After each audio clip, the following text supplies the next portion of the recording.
Good morning. We're testing the sound levels for day 2 of ANEW15 Advanced Teacher Institute at the museum.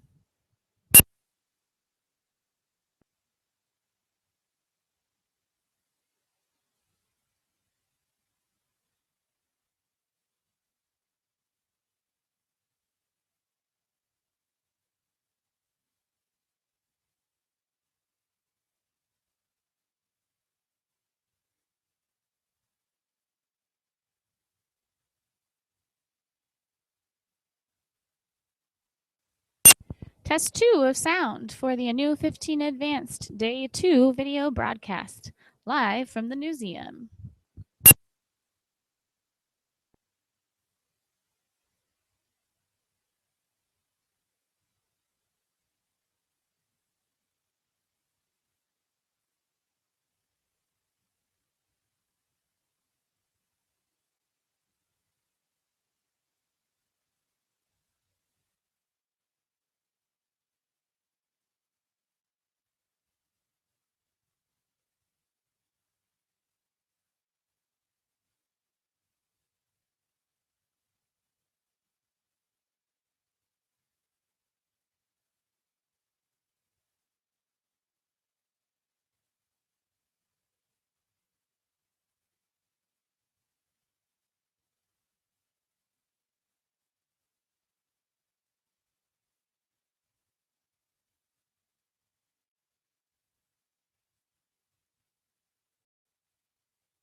right, so good morning. Welcome back. Uh, it looks like we looked over your reflections last night. It sounded like you all had a really good, positive day, learned a lot, and we plan to have two more of those. So we'll be very busy, doing a lot, covering a lot, which it seems like that's exactly what you guys want.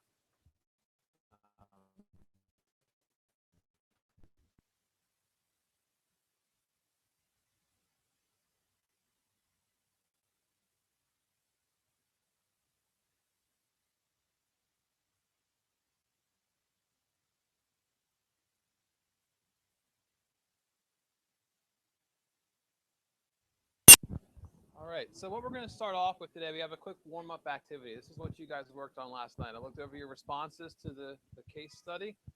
So you follow the links on the slide. You can read your colleagues' rationale, their choices, kind of what they did if you haven't already done that. Familiarize yourself with what was said. And then click on the Pull Everywhere word cloud link, and you're going to answer the following question. What challenges would your students face in answering this question? So you answered the question last night. Then think about what challenges your students would face when they're answering that same question.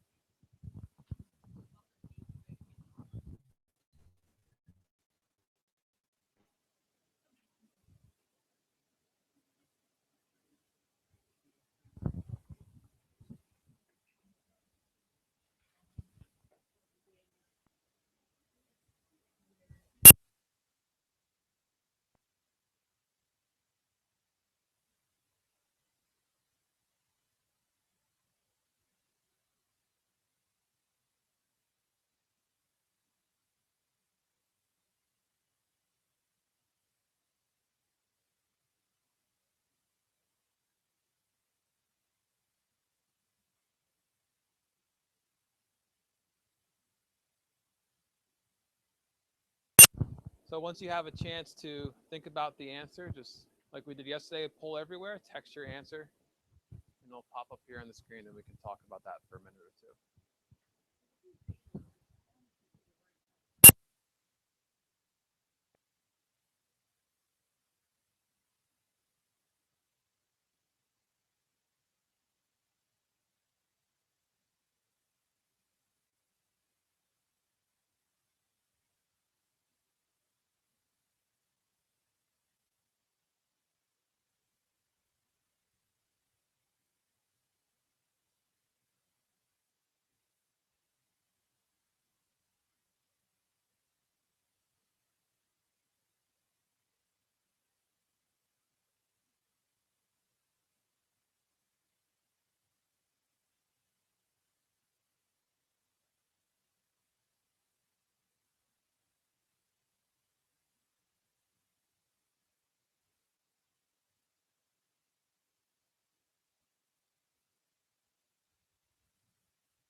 Okay, who would like to share, kind of explain what they wrote on the board? We can all see a lot of the answers, a lot deal with like assumptions being truth. You know, the idea that if you're making an assumption about what the person is doing, the reader might take that as actual reality and what's really happening, even if you didn't really find out what's going on. Okay, logical versus emotional. So bringing in, you know, this is a very emotional topic, an emotional issue that might cloud what you're saying, what you're thinking, what the reader's thinking as well. Overlaps with inference and what can be proven. That same idea, that assumption being truth.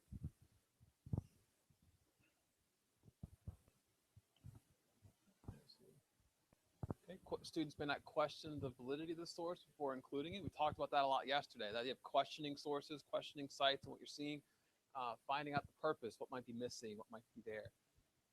Good way of looking at it.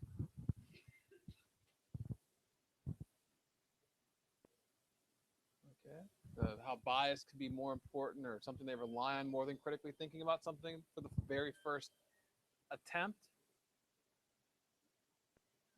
Okay. Everyone at the bottom has good confidence in their students, thinking they would look at this the same way, for the most part, the teachers would. They wouldn't jump to any conclusions.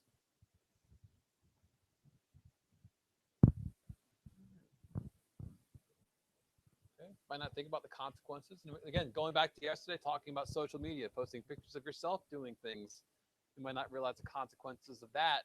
You're probably not going to realize consequences of photographs of other people in the same way. All right. So go back. Let's talk about what you got out of this. So what does this type of activity accomplish in terms of the case study and kind of looking at these sorts of questions? How can it be useful? Is it, is it productive? What do you guys think? I thought it gave a good introduction a little bit to inference. I really liked how, I think that's an analytic skill that my students sometimes struggle with, and having them be able to defend why they might have made a certain assumption about the photograph, and then moving that to what can be proven. There's a difference between, those two things. So I thought it would have been a good warm-up activity to get them kind of thinking at that higher, more rigorous level. That's good. That's a good point to say that thinking about why they made an assumption is really important, and because that's going to help them maybe catch other people's assumptions and think twice before they make their own, which, as we know, can be dangerous because people place a label on something that shouldn't be there. That can have a lot of consequences. And you might have meant nothing necessarily ill about it. It might just be what popped in your head, but it could have consequences that are negative. In the back.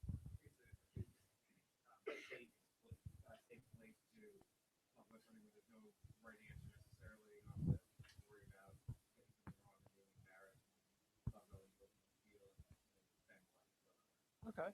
Yeah, it's vague enough where you can bring in different layers to the discussion to see what it can mean or not, but you also have an ability to right, it's safe. You're not saying here's this thing, what do you think, or do something, critique others, but it's having a discussion about how difficult it is to cover these sorts of events, but not only that, to not make assumptions and figure out what you can and shouldn't report. Anyone else? I saw one more hand or two.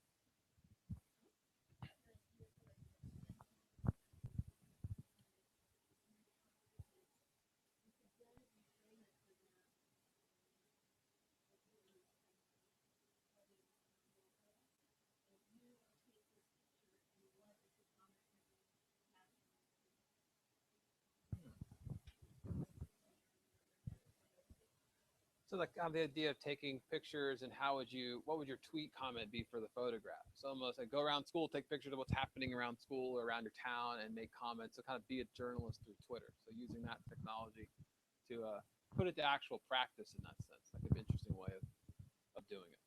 So let's quickly talk about what we're going to do today. And then the first hour is going to be basically talking about that case study, but not that specific one, but that same idea. We're looking at media ethics and what journalists do and the decisions they make and how they cover and discuss stories. So today we are in the middle column. We're at the discuss spot.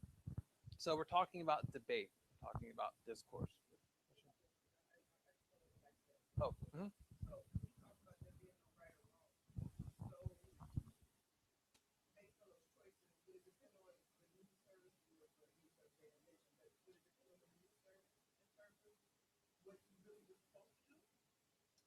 Um, depends on the specific situation. The case study is referring to multiple photographs from different news organizations, different groups of people in Hurricane Katrina. If Barb wants to add. In that case, both photographers actually, one saw people walking off of the movie too. Actually saw them go to the store and and so correctly used it. The other photographer did not notice certain things, and therefore did not put in any words or questions of words. Where it became more of an ethical debate is when photos appear and you've got a black thing moving and you've got a white just carrying. Well,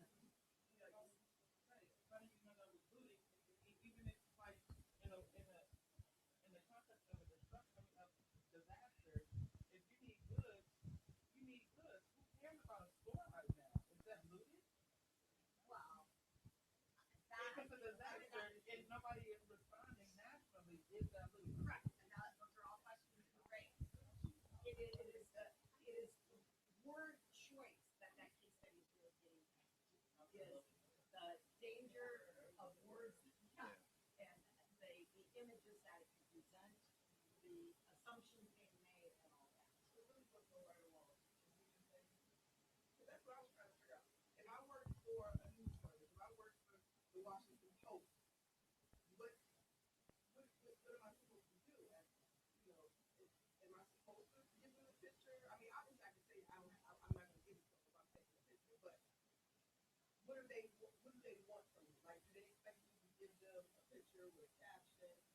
They expect that, yeah, because you're writing the caption.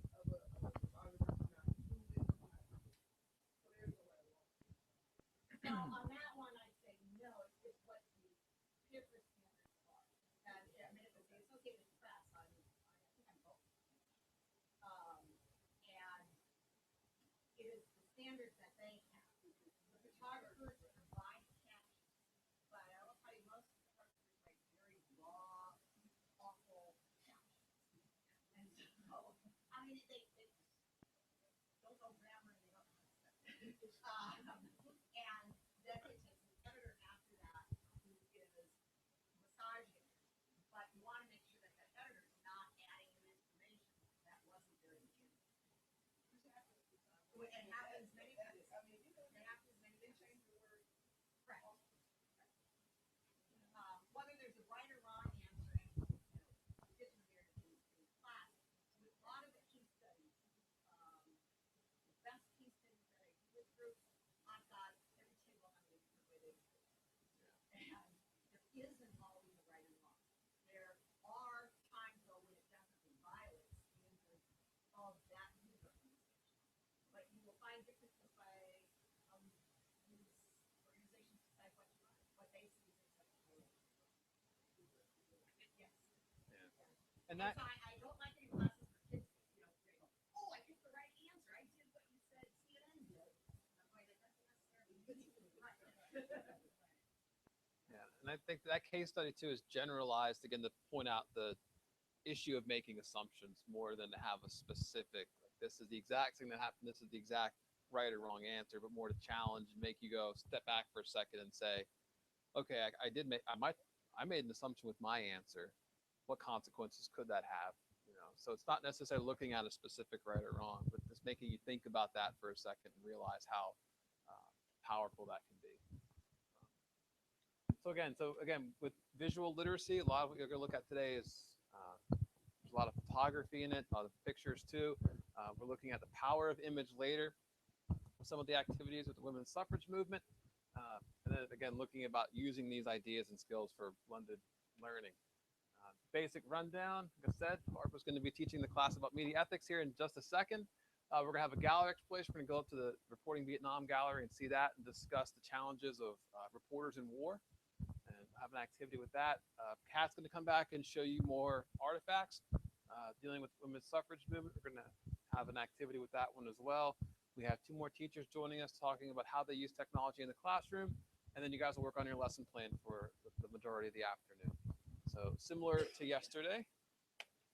And one last thing just to bring up, since we're talking about discourse and discussion, there's the art of compromise and the big no being painted. What is this cartoon? What do you think it means? What are they saying about discourse?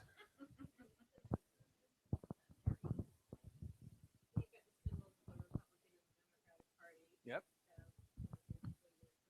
But they're French now. They've got their the beret. Yeah, so the Republican, Democratic Party symbols, painting no, art of compromise.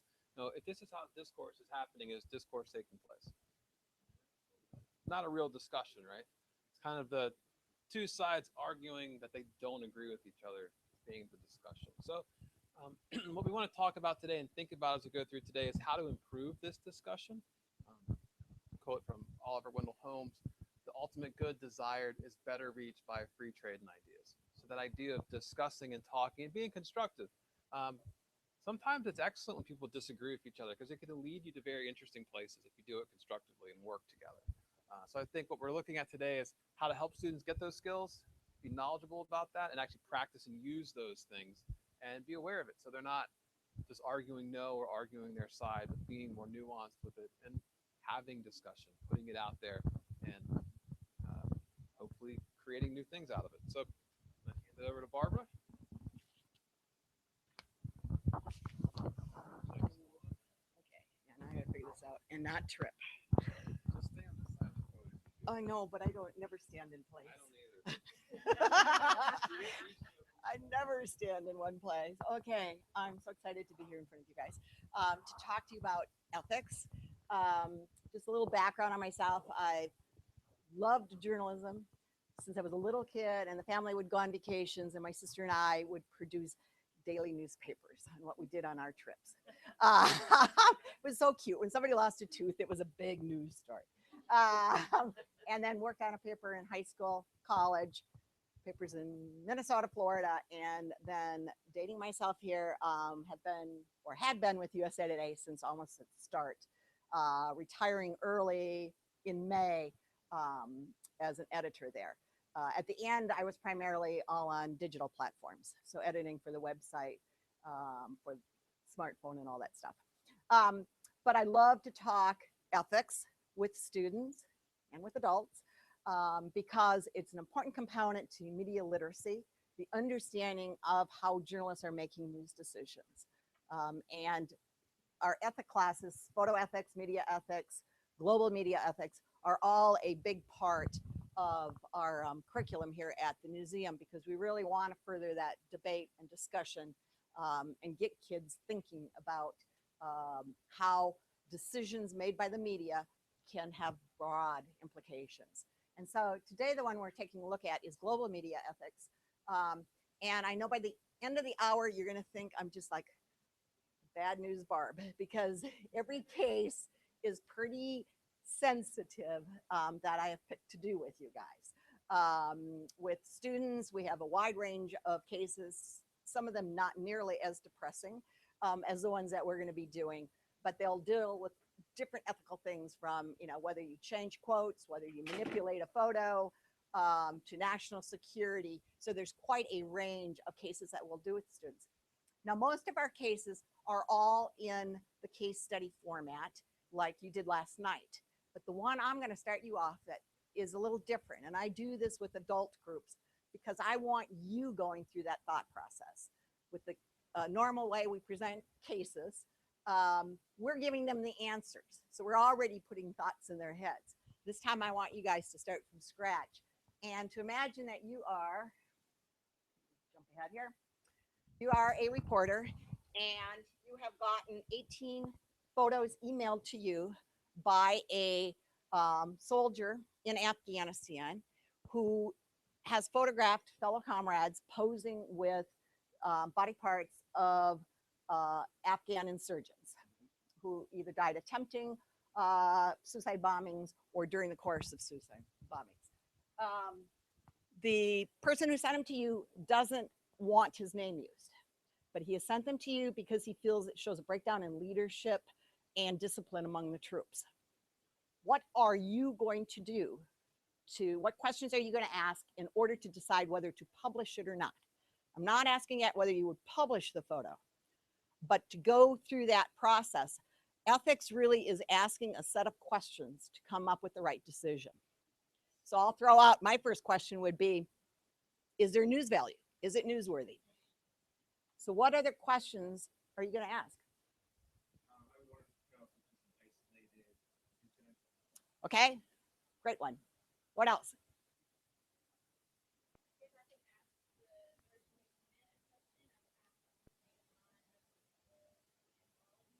Okay, so you want to know more the context of it and the state of mind, okay? Yeah. I want to know if it was handled by the military and if there was punishment, if there was a consequence. Okay, so what came of it? Did he also provide it to the military? Was there discipline involved? Exactly. What else? What's a key one you're going to want to know? I mean, those are all key. Don't get me wrong, but the very first one, who are the people?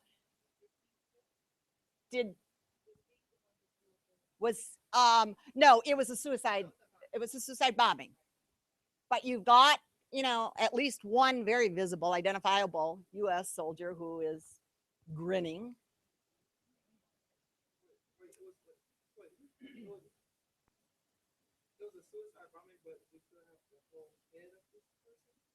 Yeah, but we don't know what else.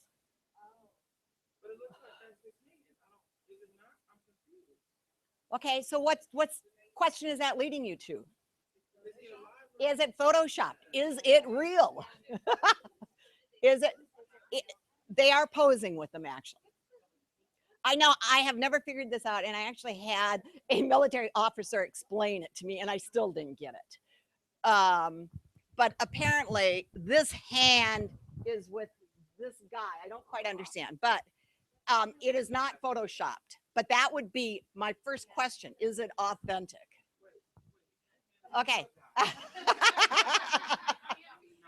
Okay, what other questions? What other questions? What's the something? Okay, so you want to know more about the photo? What else? When? Exactly, when was it taken? 2 years ago. Now what? So it goes back to, was it an isolated incident? Is it still going on? Is it newsworthy now that 2 years has passed? Exactly. All good questions. Any others? What are the consequences if you run it? Where are you going to run it? If you decide it's newsworthy, are you going to run it in your newspaper? Are you going to put it on your website? Are you going to put it inside? Are you going to put it on your front page? Are you going to put a graphic warning with it? All kinds of questions there. Okay. This was a reporter for the LA Times. He did contact the military and they authenticated it. They identified the paratroopers. They obviously provided comment to the newspaper and asked the newspaper not to publish it. Okay, how many are going to run this photo? How many are not going to run it? Really? Okay, and some haven't decided. Okay, those who are running it, why? I would run it because I believe it speaks to what is happening in the middle.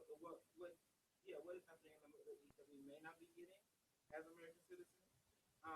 And so for me, the story that I would put with it is something along the lines of like, you know, you have these soldiers with this dead human being.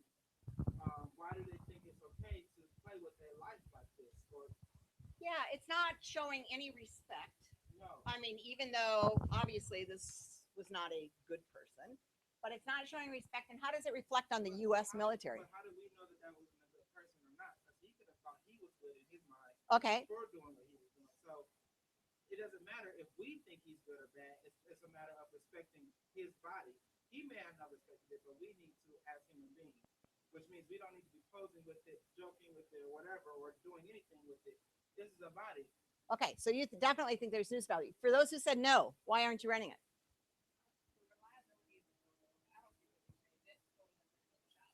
Where midnight has something, it's cropped, and you can clearly see that the guy in the back has 2 gloved hands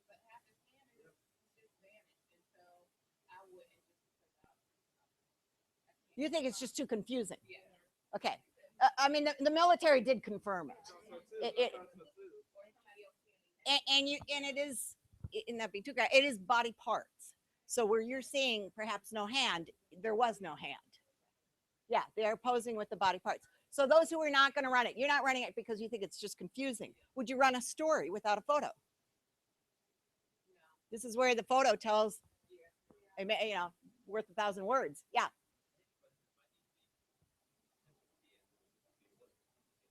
What's the public interest? Okay. And you don't feel there is a public interest.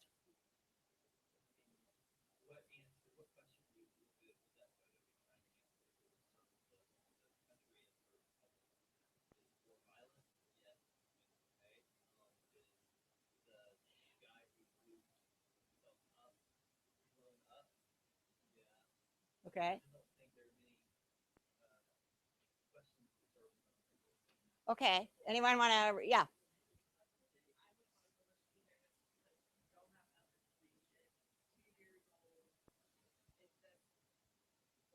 Okay. So you don't see any. Yeah.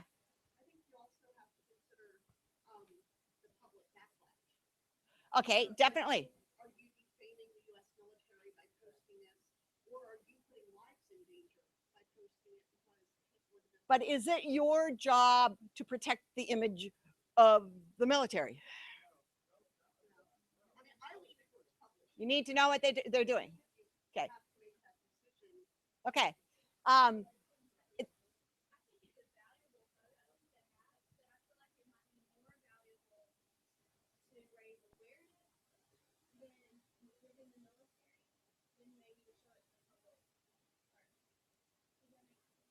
But are you working with the military on this?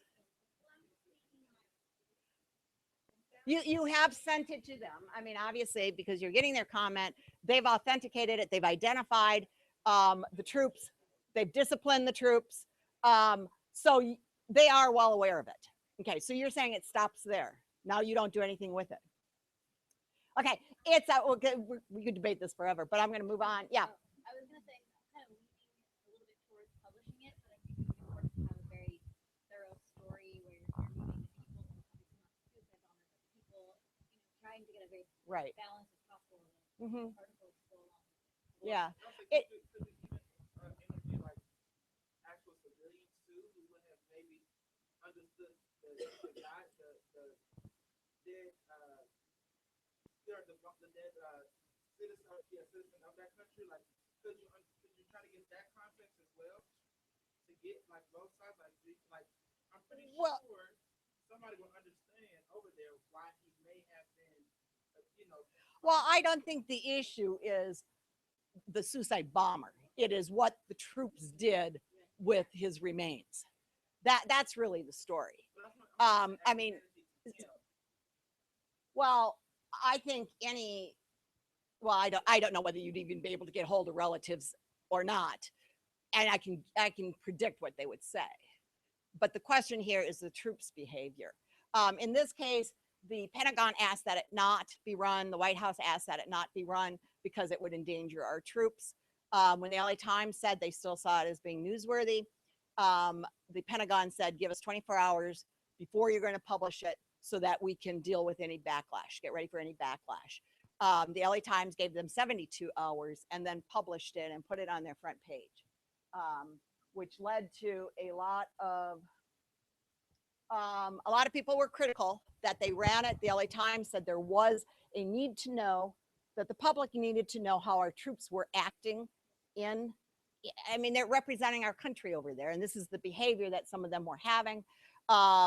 The LA Times only ran 2 of the 18 photos. Said there was no reason to overdo it. They all showed the same thing. Some were a lot more graphic, that they chose one that was not nearly as graphic. This is just one example. We use different ones in our classes, but it's to get that thought process going of the decision making that goes into it and the consequences of what somebody does, either in publishing a story or running a photo and all.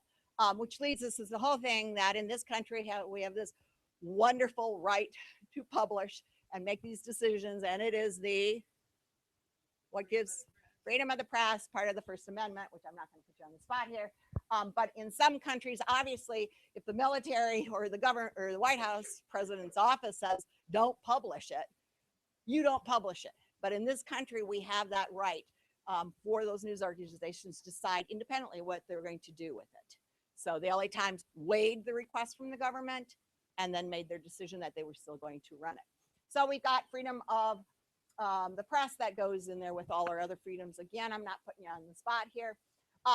But if we have freedom of the press that says the government's not going to get involved, not going to interfere or censor the press, who is it left to govern the media? The people. How do the people do it? Money, pocketbook, definitely. It's the pot. They stop subscribing. They don't watch television. Advertising drops. They can launch social media campaigns. They can boycott.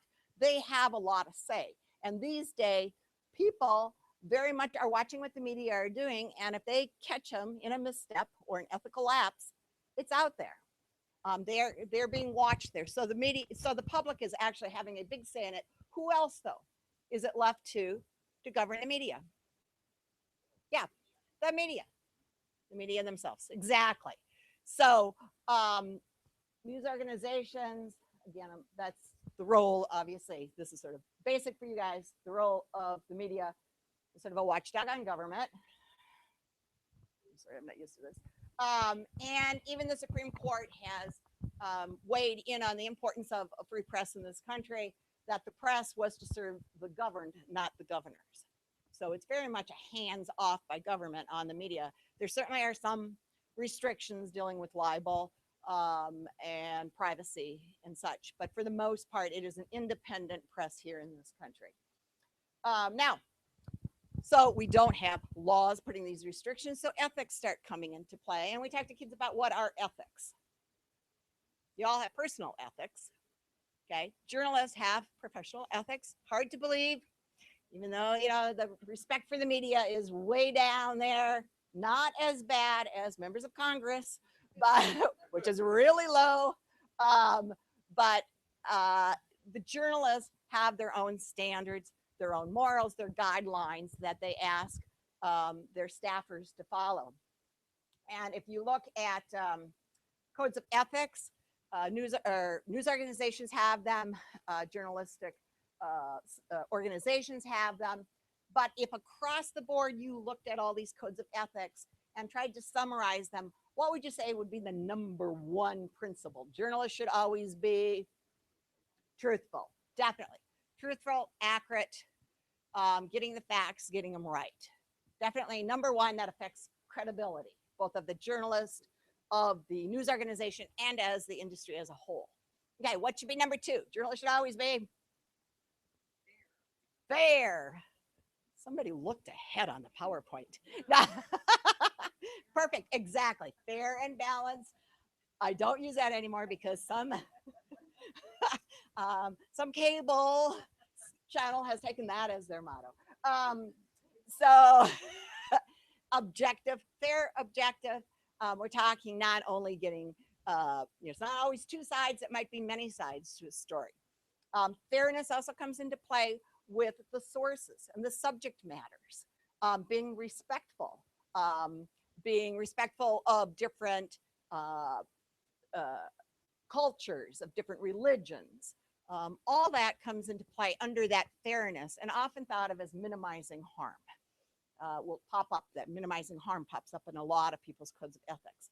And the third one's a little bit harder. Journalists should always be always hard. Nobody ever gets it. Well dressed. Yeah. Exactly. Clarity, telling, putting stuff in context, providing the background. That all goes in there. That if a story isn't clear, it doesn't serve a point. So clarity becomes really important in there. Okay, now, what are some of the don'ts? This is a favorite spot, start dumping on the media. What should be don'ts? Don't lie. Don't make stuff up. And you get a lot of journalists, not a lot, Every now and then you hear of a journalist who's fired for making up events, quotes. Yep. And some of that, what? Or suspended. Exactly. That's just because that was exaggeration. That wasn't a lie. But yes, that does, sadly, it happens. And a lot of it, and not thinking of Brian Williams, but a lot of times it's coming under pressure. You know, we need a story, we need a story. And so they make some stuff up. What else? Somebody else said one also. Don't put your opinion in. Exactly. Bias. That if it's a news story, it should be objective. Doesn't hold true for commentators, columnists, editorialists. They're all allowed their opinion. Okay, but in news stories as such, there should not be bias. What else? Plagiarize. Love this with kids. Plagiarism goes on in the news business too. It's easy to cut and paste, to not attribute or source the information. And you have had people fired for doing that too, where columns read word for word from somebody else's, years earlier. And it's so easy to spot all this stuff now. Yeah, what else? Yeah, not fully investigated. I'd call that sloppy. Cutting corners, not doing the research, not asking somebody how they spell their name, making assumptions, all falls under just sloppy or cutting corners. Yeah, what else? Okay, to misuse it, again, that goes with that clarity. It's not in the right context. Any others? Conflicts of interest. Yeah, business reporters should not be reporting on companies they own stock in. Political reporters shouldn't be going home at night and writing speeches for, the mayor. Or journalists shouldn't be donating to political campaigns. And then, okay. So you can find so many examples every day in the news. Any others?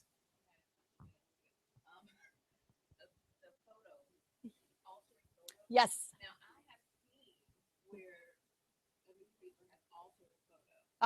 Because it came out in the news, I had to put the paper, and when I had to take a double take on the photo because it was of the college student at Virginia Tech, and they were carrying that student away. Yes. And at first glance, it appeared that, a private area was exposed. Yes. It was actually a belt Yes. that was hanging. Yes.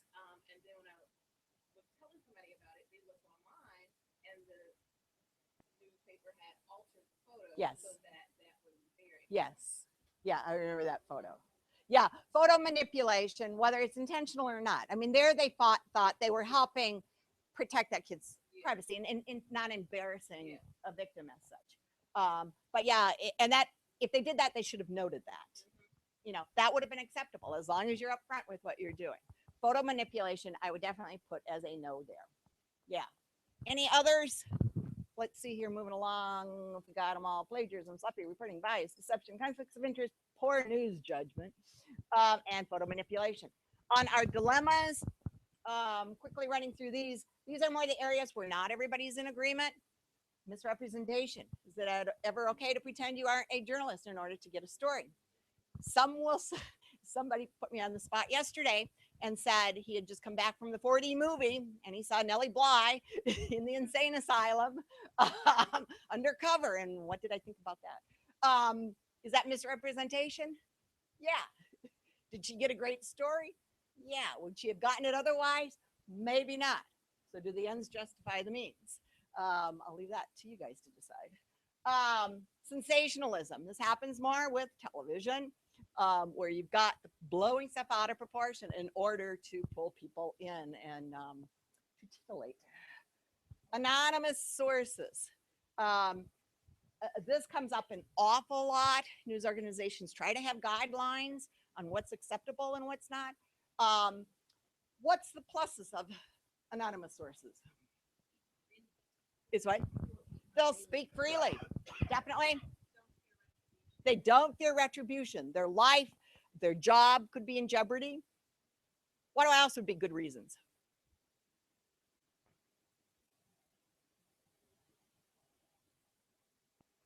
They just have some awesome material, something vital that they think the public really needs to know.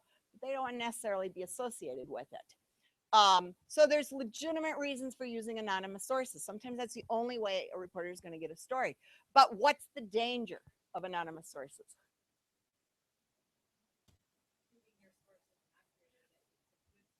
Or that it's a good source, or just read a story, and if it's full of anonymous sources, you as a reader can't judge how credible that person is. First of all, whether they even existed. Maybe they were made up. We don't know. Were they in a position to know and have the background to speak authoritatively on whatever they're being quoted on?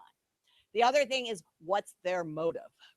And in election year, man, you get a lot of anonymous sources out there who are willing to dish dirt on other candidates. So anonymous sources, very controversial. And the last one being privacy, comes up a lot. You have that difference between what private citizens are entitled to versus public figures. And how far do you go and in crossing the line there. So now I'm going to quickly move through these because I want to get you guys to the case studies. Ethics change according to communities. They change over time. They have changed with technology.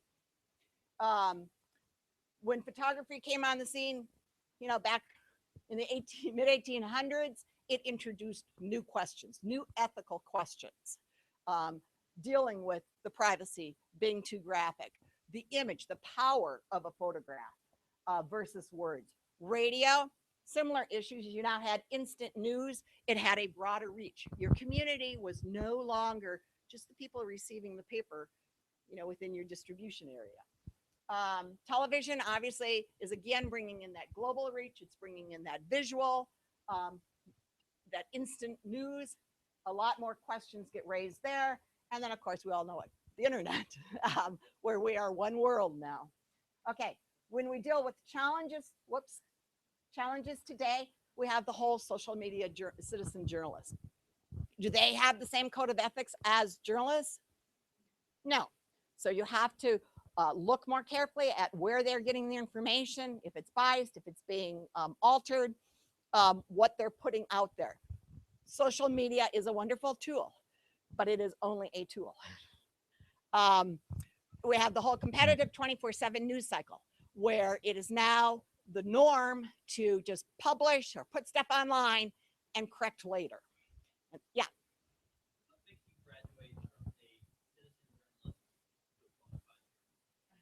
That is a good question. It's more who if you're employed by an agency. Yeah. We're all I mean a news organization as opposed to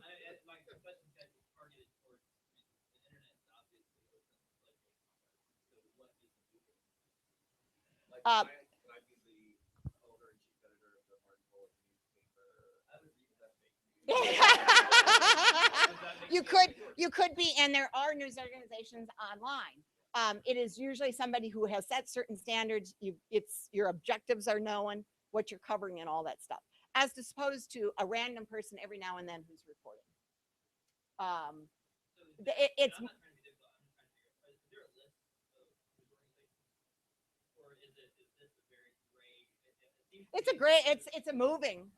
It's moving, definitely. And even among news groups, the whole definition of fair, accurate, and clear is sort of wiggly too. You know, Gawker has totally different standards from, you know, other news organizations. TMZ is different from, you know, Fox or CNN or MSNBC. Standards vary by your news agency. Your question on what's a citizen journalist, I take it more as an average person who just has the tool in order to pass on information, and it's not on a regular basis. That's what I would put a citizen journalist as. But you know, that's just my opinion. Because I feel like in the era where citizen journalists or Gawker or TMZ or Grudge is thriving, yeah, you have a lot of that going on, and that, yeah, news in general, the flavor of news is often changing because of that. And why? Because those are the people who are getting the clicks, and it's clicks these days that's driving advertising. So everybody's looking for, you know, clickbait. So yeah, that's a good question. And we have the demand for instant news. Now, I love this quote from Scott Paley. It may have nothing to do with global media ethics, but he was addressing a university group after the Boston bombings, where amateur journalists had played a role as being digital vigilantes and misidentified the bombers. Innocent people were marked as suspects. Their pictures and their names ricocheted all over Twitter and Facebook and Reddit. That fire that started on the internet spread to our more established newsrooms as well. In a world where everyone is a publisher, no one is an editor. And that is the danger that we face today. And then he goes on to say, we have entered a time when a writer's first idea is his best idea, when the first thing a reporter hears is the first thing that she reports. We have lived in a time now when we have seen major television networks take video off of YouTube and broadcast it to millions of Americans without verifying whether the video has been fabricated or not. Twitter, Facebook, and Reddit, that's not journalism, that's gossip. Journalism was invented as an antidote to gossip. Whether you totally agree with that or not, I don't know. I don't know if I would necessarily say those are gossip, as that they're raw and perhaps more questionable, and they're not necessarily following the standards of journalism, because there certainly is value to those social media. Okay, now we are going to move on to case studies. I have 4, so I'm going to have some of the tables double up on the case study that you're going to do. You're going to read through it just like you did on your assignment. There are some choices there, A, B, C, D. I encourage you to think outside the box, come up with your own, E or F, but to debate it. Again, when we do this in class, it's not necessarily to pick the answer that I'm going to tell you that news organization did, but it's what at the table, after asking yourself those set of questions, what did you feel was the right decision to make dealing with those facts that you were given? Okay, so let me, I'm going to double some of you guys up. We're going to do 4 because otherwise we're going to totally run out of time. I'm only going to give you about maybe 4 minutes at your table to try to come up with a consensus answer. Yeah, I'm going to have,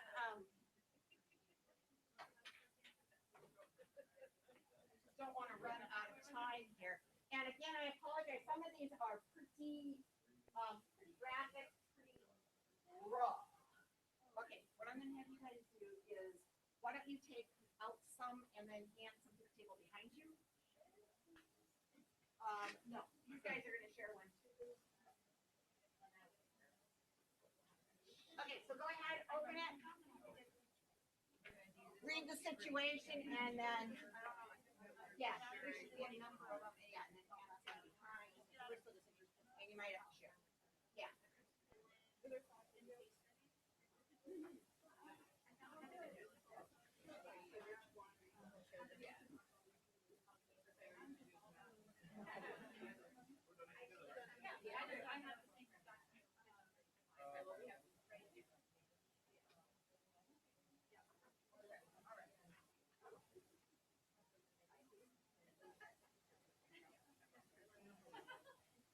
And there are questions on the back that can help guide the discussion if you're having trouble on your own.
Hey,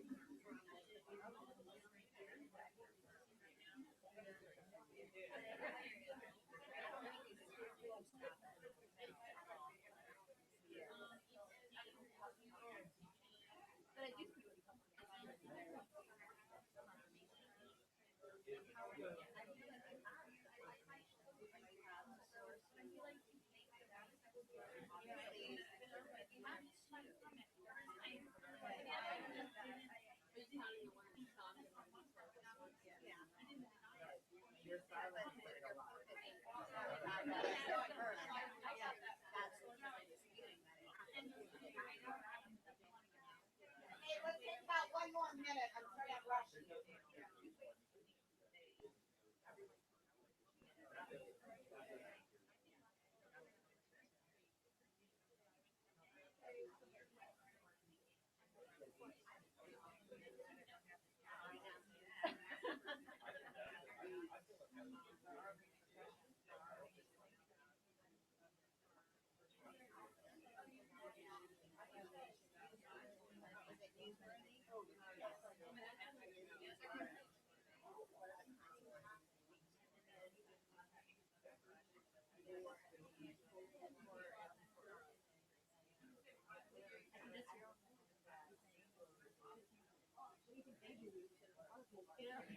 Not that it makes it right.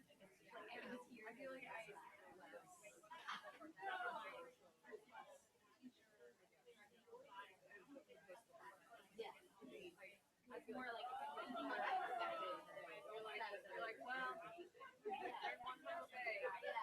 So, and then you're like,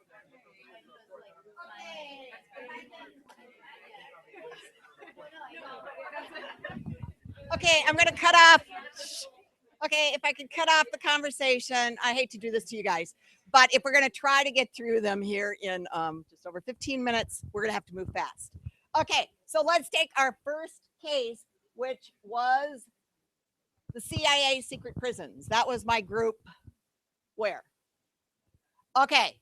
Do you want to quickly recap the situation? Yeah, what's your case study? Yeah, summarize it.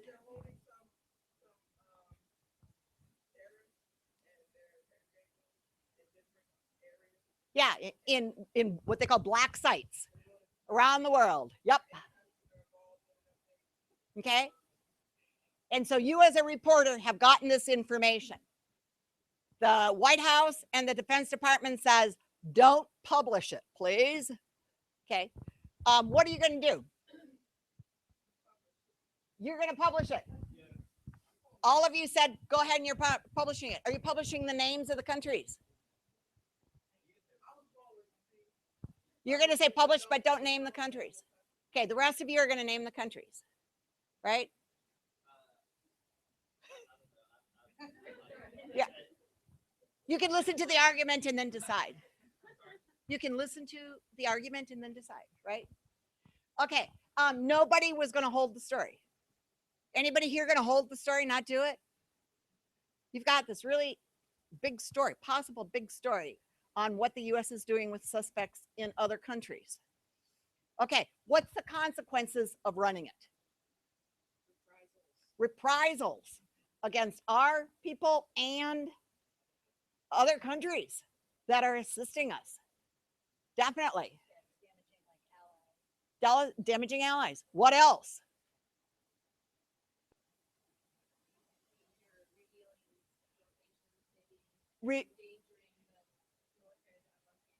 Okay. Any others? In doing what?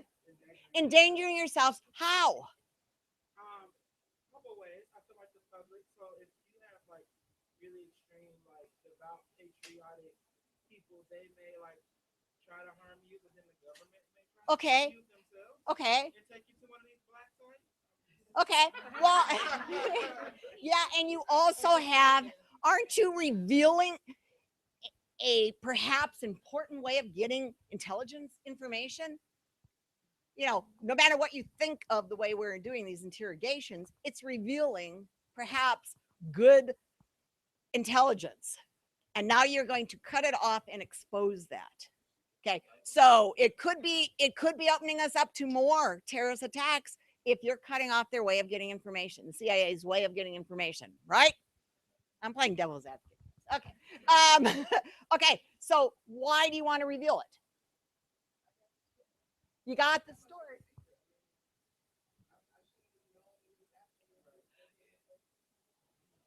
Oh, so just because you have the info, that makes it newsworthy.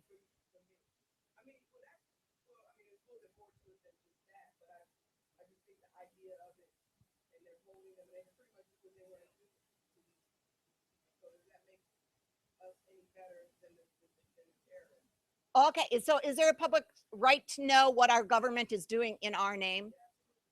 Okay, and that this is being done in secret. If there's really nothing wrong with it, then let them defend it publicly. Okay.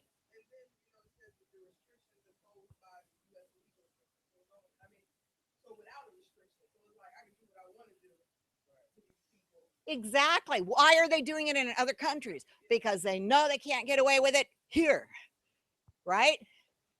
Okay, so exactly. Exactly. Yeah. Ah, that's a good point. That's a good point. It doesn't say they're not. They're just suspected terrorists. Okay, so how many out of the group are going to go with A and not publish the story?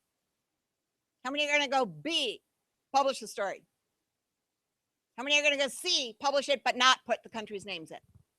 Okay, in this case, it was the Washington Post. The reporter on this, Dana Priest, gathered the information from public records. She used public flight records using the tail numbers of planes that were linked to the CIA to track all these flights. It was all public records, 1,200 and some flights.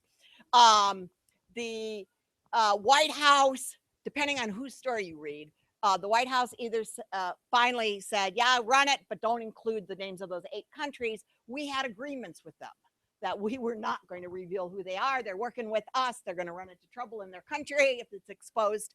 The editor of the Post in a story said that the White House asked the whole story not to run, but it depends on who. I'm not sure what the whole story is. But in the end, the Washington Post ran the story without naming the 8 countries. And their justification was they were trying to expose what the US was doing, and it didn't really matter what countries were involved. It was more the practice of what we were doing.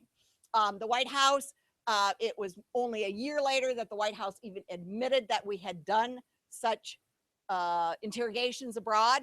And that came in Bush's acknowledgement that all terrorist suspects had been moved to Guantanamo Bay. So it was a whole year later that Bush even acknowledged there was such a program, and he did not name the countries.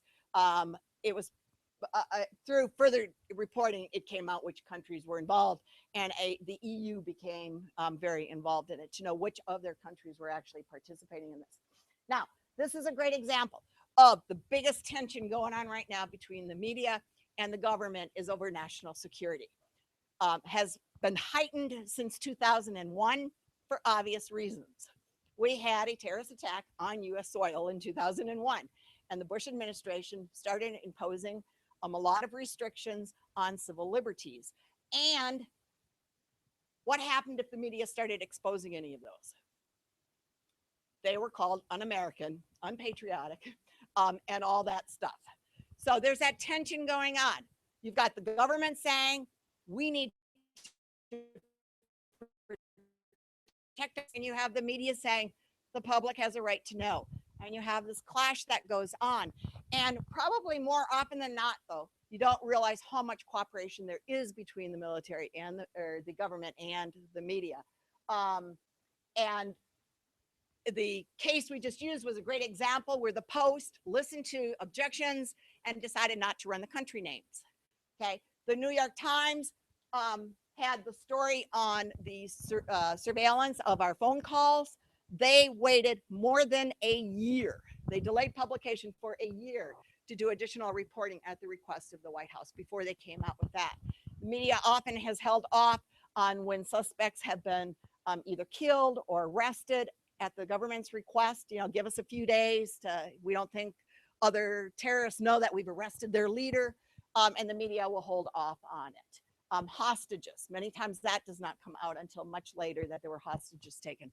So there is cooperation that goes on. But the CIA prison story and the New York Times on domestic surveillance both won Pulitzer Prizes. Okay, next one. We had how good is the source? This is from Gitmo. What's our situation here? There's a source, a credible source, telling us about not torture, physical torture, but flushing a Quran down the toilet to rattle the Yes, at Guantanamo Bay, supposedly our interrogators down there flushed a Quran down the toilet. What are you going to do with that information? You've gotten it from supposedly this official who says it's going to be in a report that's coming out. You showed it to one Defense Department official. He looks at it. He doesn't comment on it. You show him your story. He doesn't comment on it. Another one looks at it and says, this isn't quite right. Doesn't make any comment about the Quran. Okay, so what are you going to do with that information? Are you going to publish the story? Are you going to hold the story until you find another source who confirms it, even if it's an anonymous source? Are you going to scrap the story until you can find somebody who's willing to go on the record? Or are you going to wait for the official report? How many say A, you're going to publish the story? How many say B? How many say C? How many say D? Okay, you're weighing in on a virtual? A or B? Nobody did D. Okay. You did D. You had an E. Okay, and you're okay. And your E is To wait till the official report is released, and if it's not included, that's another story. Like, why didn't they report? oh, because you're assuming it occurred then. Well, If we had another story. If you had another source, a combination of another one. Okay. Or we were saying even maybe doing two stories, one like scooping the government if we had another source, and then waiting for the report to be released, and again reporting that they didn't. But if they didn't disclose it, maybe it didn't occur. Again, So then you don't. If you had another source. Okay. These are the type of things where I love it because there's disagreement, and that's what this whole thing is. It's talking about debate and how to analyze information. I had this with military group yesterday, and out of 70 they split among the four of them across the board. Okay, what is the danger of running the information and perhaps it being wrong? Your name, your credibility. What else? Exactly.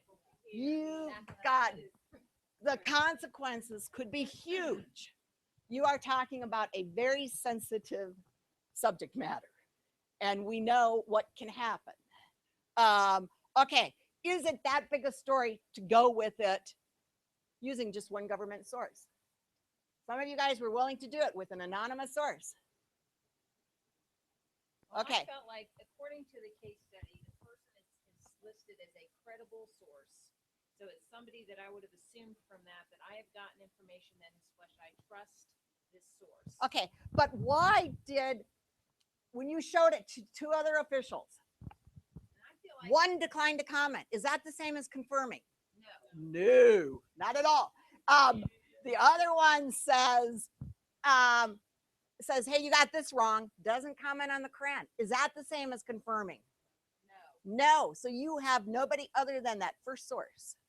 And why didn't those other two say something? Okay, this was Newsweek. What happened? Exactly. And there is a difference.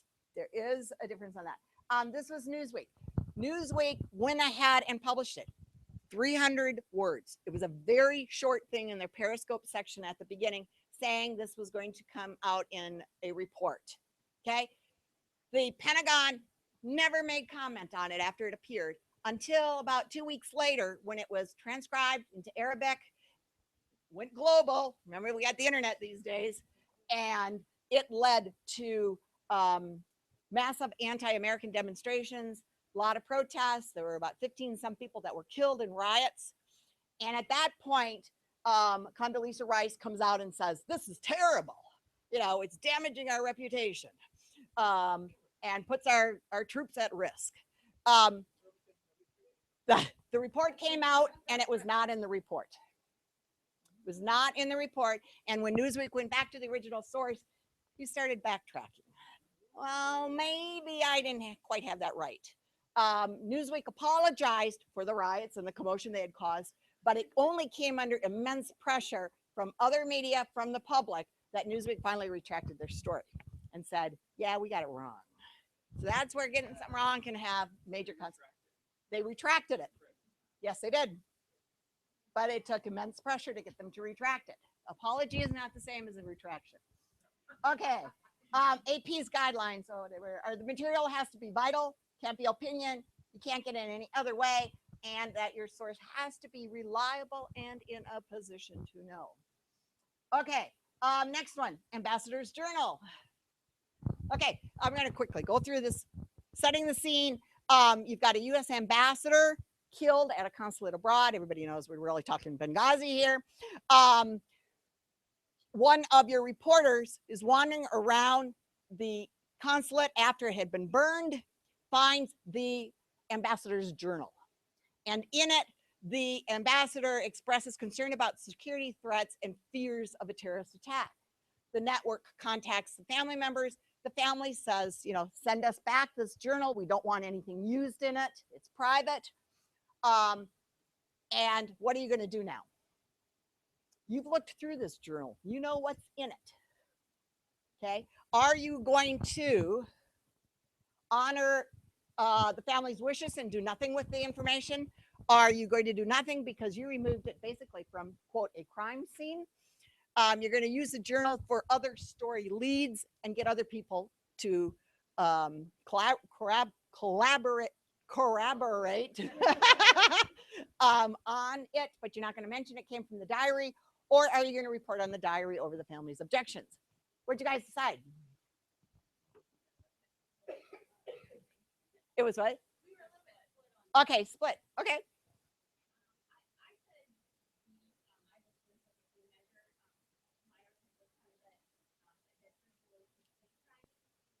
Okay.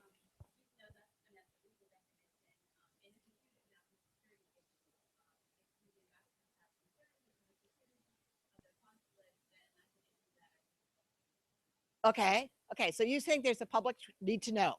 Okay. Those who thought otherwise, what were your thoughts?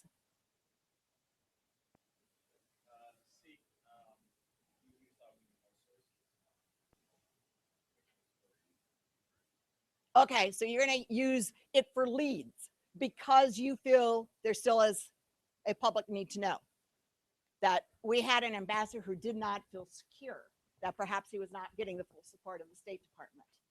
Okay. How about the rest of you? How many would do nothing? Respect the family wishes.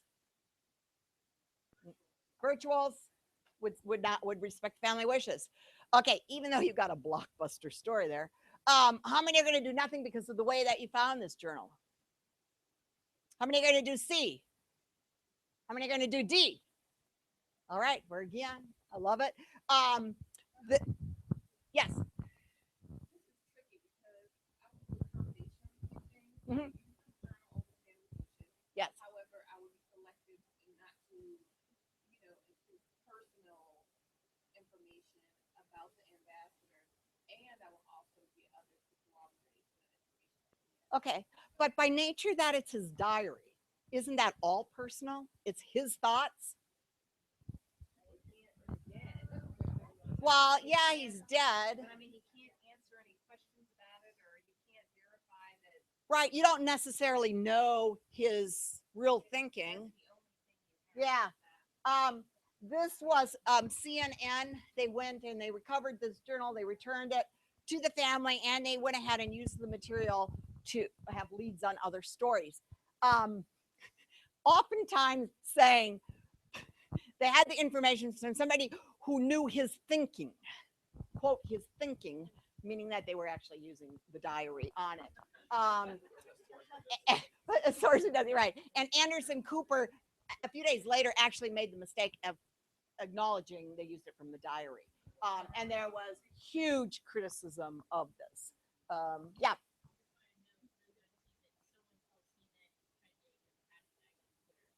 Oh no. Okay. Yes, exactly. Someone tell CNN. Obviously, the stories that have come out from his journal that he feared for his life, that perhaps there was not enough security, is still very much in the news as some members of Congress feel it should be investigated. Okay, do I have time to quickly?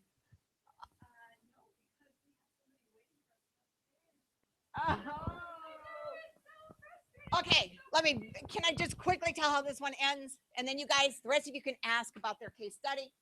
This was whether or not to show the video of the Jordanian pilot who had been shot down, captured by ISIS or ISIL, whatever you want to call them, whether you show that video.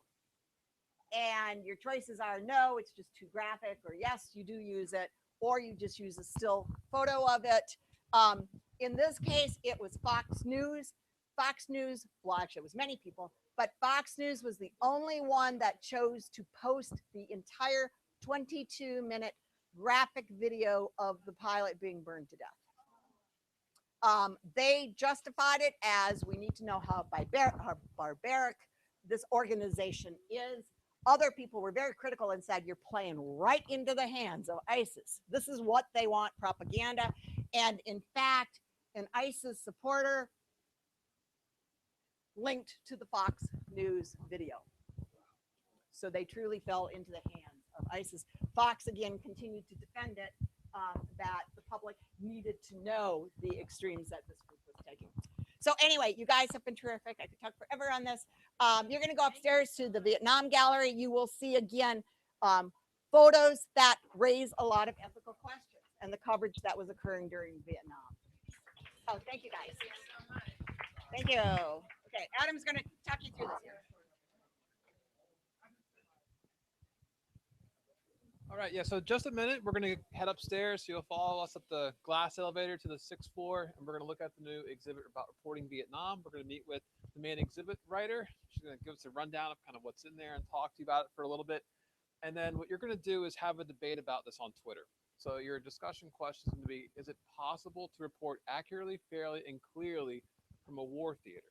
So you're going to go through the exhibit, gather information, take pictures, put together your answer, and post that to Twitter defending what you think. Yes or no. Is it possible? Is it not possible? Yep.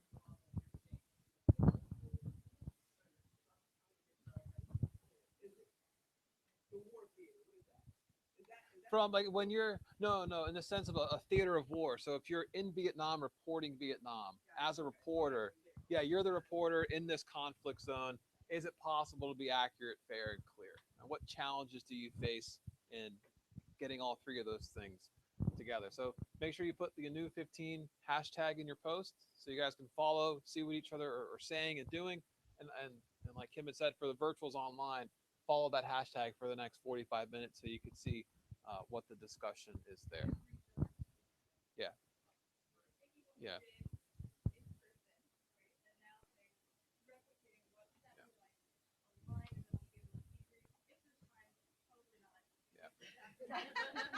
We will talk about it at some point today.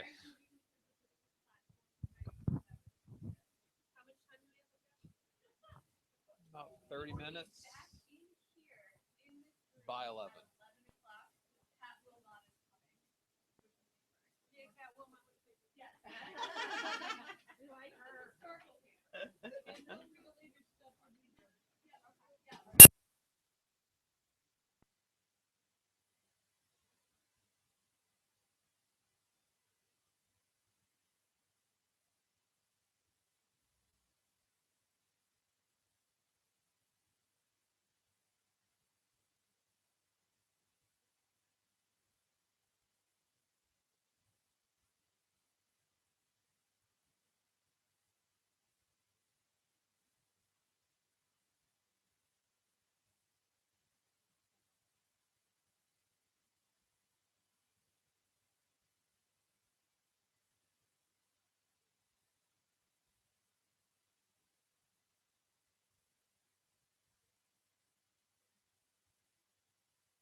Okay, hi everybody. I'm back again with some primary sources. How did you guys like yesterday's civil rights stuff?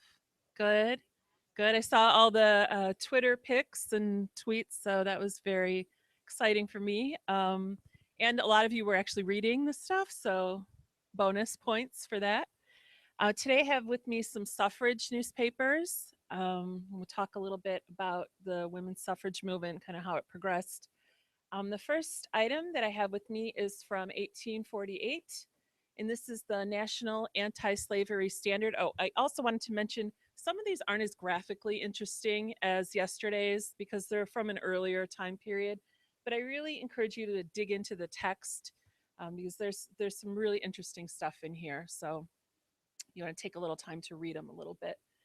So the first one, National Anti-Slavery Standard, this was an abolitionist newspaper published in 1848, and the item on the back page says Women's Rights Convention, and this is a report on Seneca Falls.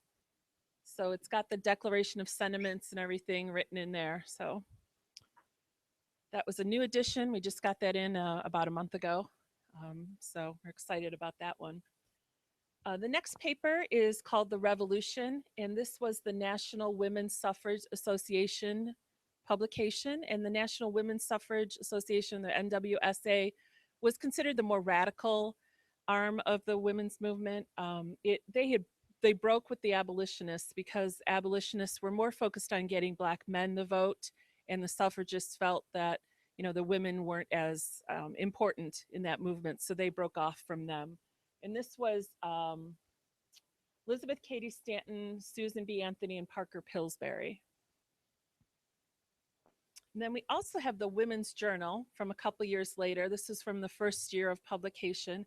And this was the AWSA, so the American Women's Suffrage Association. And they were still allied with the abolitionists, so it was considered the more conservative arm of the movement. And this was Julia Ward Howe was the editor. Mary Livermore also on this one. Is there the motto on that one? No, that's not the one. The next is a pretty big paper with a very tiny little one paragraph article. It's from 1873, and this is about Susan B. Anthony being indicted for voting illegally in the 1872 presidential election. She voted for Grant.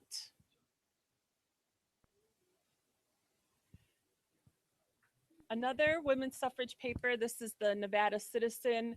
This is a Western example because the women's rights movement was, of course, across all of the states. So we like to show a little bit of the East Coast and a little bit of the Western coast. And this one says that before a woman is a wife, a mother, a sister, a daughter, she is a human being.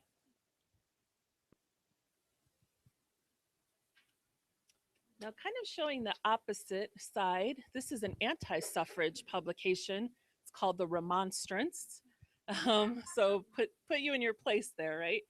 Published by the Massachusetts Association Opposed to the Further Extension of Suffrage to Women. And they said that their stated mission is to represent those who believe that most women do not want the ballot, and that suffrage is mischievous to society, and that the average man is capable of voting more intelligently than the average woman. So there's an opposite viewpoint. Now, the New Northwest is another Western newspaper. This one's edited by Abigail Scott Duniway, and their motto is free speech, free press, free people. Now, next I have a couple of, these are graphically interesting, so I wanted to throw in a few things there for you. These are both on Belva Lockwood, and she was the first woman to run for president. She ran in 1884. And this is a cartoon published by Puck Magazine. It was a satirical magazine, and this says the busted sideshow. So these were the losers of the presidential election that year. The first one is Belva.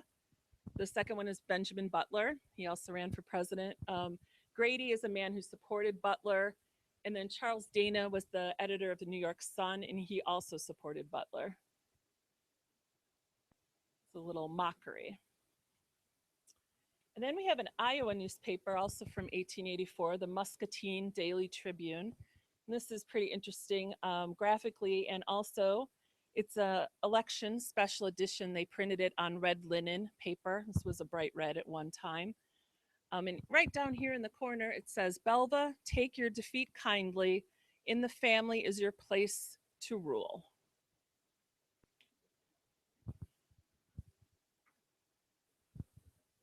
The Woman's Tribune is our next paper from 1888. And this was published by the official organ of the International Council.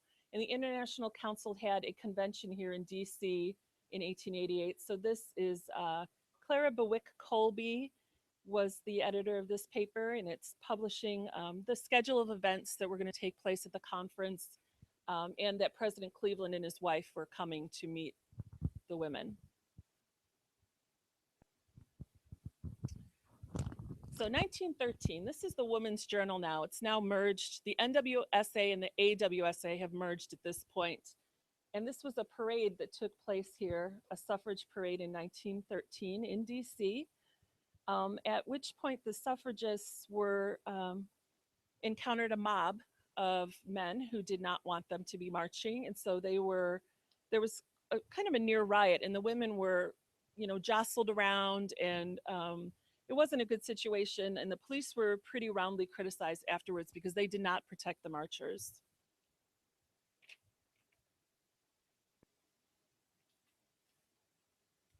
Now in 1917, Buffalo Bill died, which is this picture. That's not what we're here to talk about, but also you can see that suffragists picket the White House, and this is the first time that the White House had been picketed in history. And so the suffragists were outside trying to get President Wilson to change his mind about allowing women to vote. And you can see that they're called the Silent Sentinels in this article.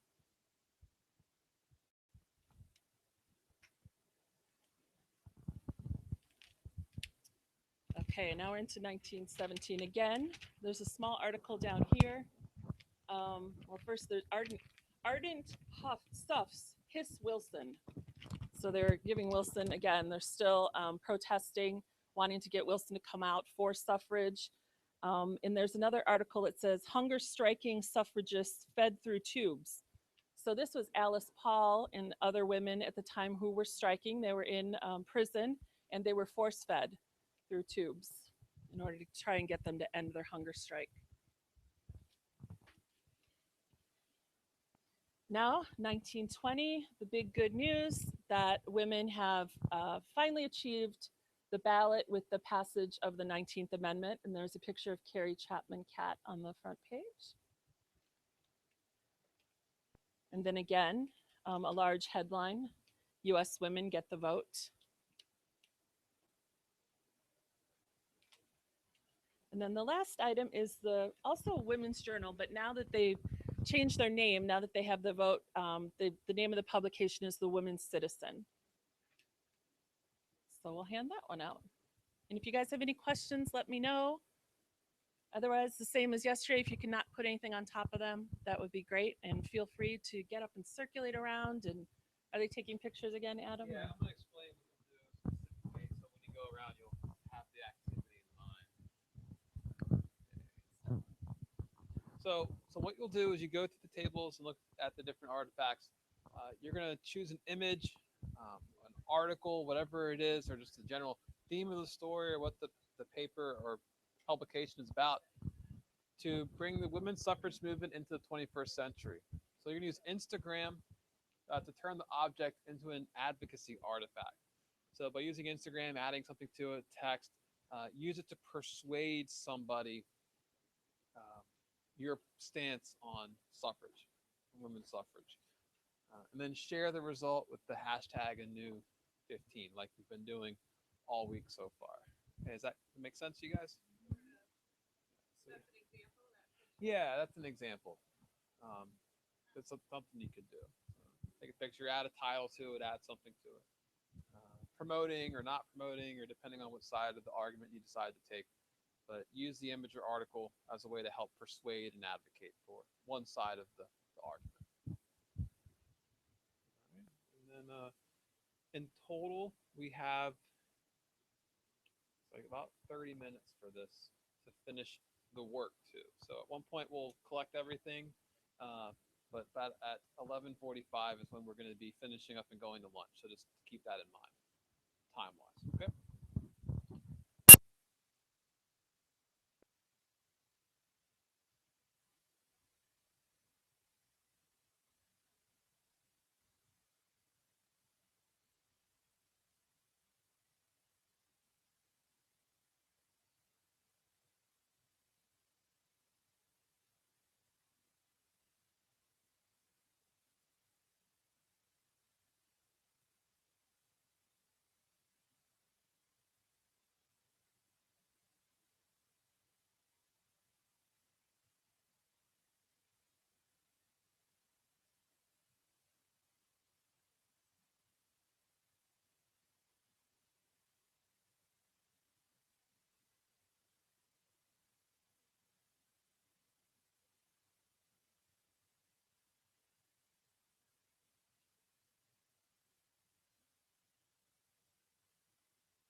for a few minutes, and then we'll get to lunch. So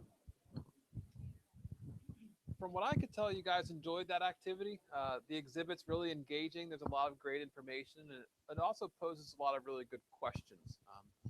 I know I overheard a couple of the conversations of tying their experience of looking at the exhibit in Vietnam, thinking back to that time and comparing it to the last 10, 15 years in the current wars that we've been involved in, and some of the same parallels of public opinion and how the media has covered it. But looking at that exhibit, that idea, and also just the concept of using Twitter or some form of defending an argument, posting it and talking about it with your peers, how can you use this concept and tool with the students? What did you see from that activity that you could translate into the classroom, or what lessons are beneficial from that activity? What do you guys think about it? Or what did you just enjoy about it? What did you learn? Yeah, I was going to say the same thing you just told me about the ethics conversation. They're really interesting because it forces kids to, if there's gray areas, Yeah. black and white, concrete, and it pushes people to opposing against their mind. That. Okay. And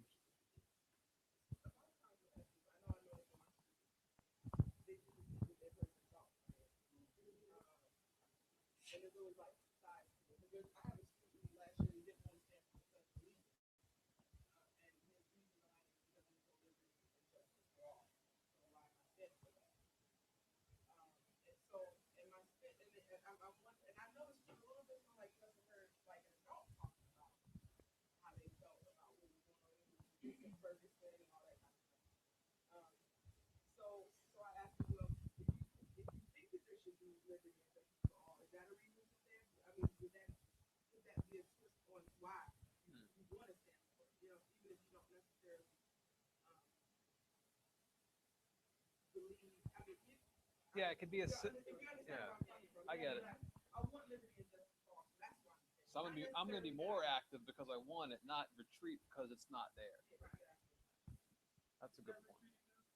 Not as retreating can be seen as that, I guess, depending on how you handle it.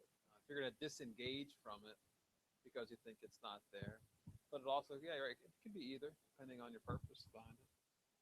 Unrelated to that, sorry. We Sorry? actually teach about public policy, and the kids have a really hard time grasping the concept because it's kind of vague and they don't have a good understanding. And so you could easily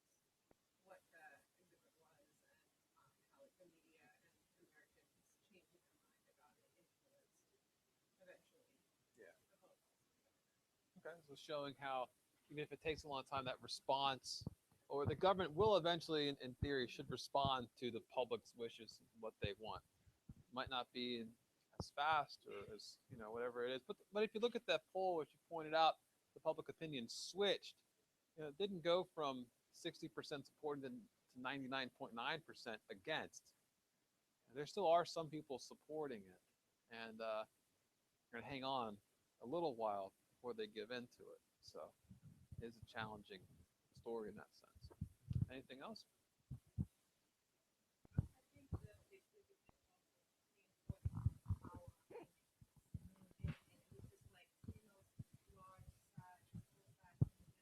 Yeah. And it was making you like find two places with data, and I see things like infographics, like just reinforcing how powerful images Yeah. are. And continue to always try to bring that in the context of teaching sometimes concepts and pieces because they're very complex and just focus conversation. Yeah, and it's thinking to the napalm image or something like that. That's a very powerful image. It impacts children, which is at the top of that emotional response. When you see children who are hurt, that's harder for people to accept. And that image is coming out later in that time period. You're seeing it. The public opinion's turning down. There's no way that's going to help reverse that trend. So seeing when images are released in the context of the times helps show how powerful they can be.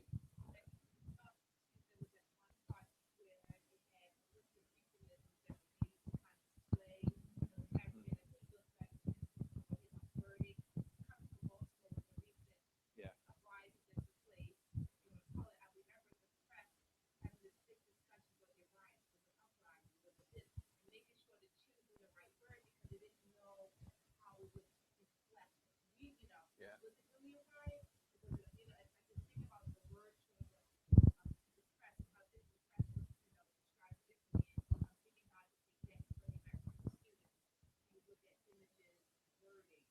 especially if it's in your community. It shows the impact, and you're much more invested in it, and you want it to be represented fairly.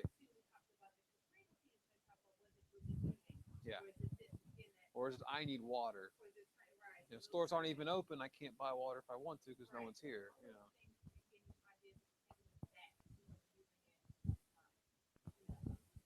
Well, that's good. That's good. So it is time for lunch. So we have the vouchers again, so make sure we give those to you. Pass them out now. Make sure there's 3 in each, so you have your full amount. Remember yesterday, share if you need to. Bring your wallets in case you go over. Then a couple of you came back to grab some extra money. So I'll pass these out. Be back here, please, at 12:30.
Okay, so jumping back to this case, what were you guys going to do?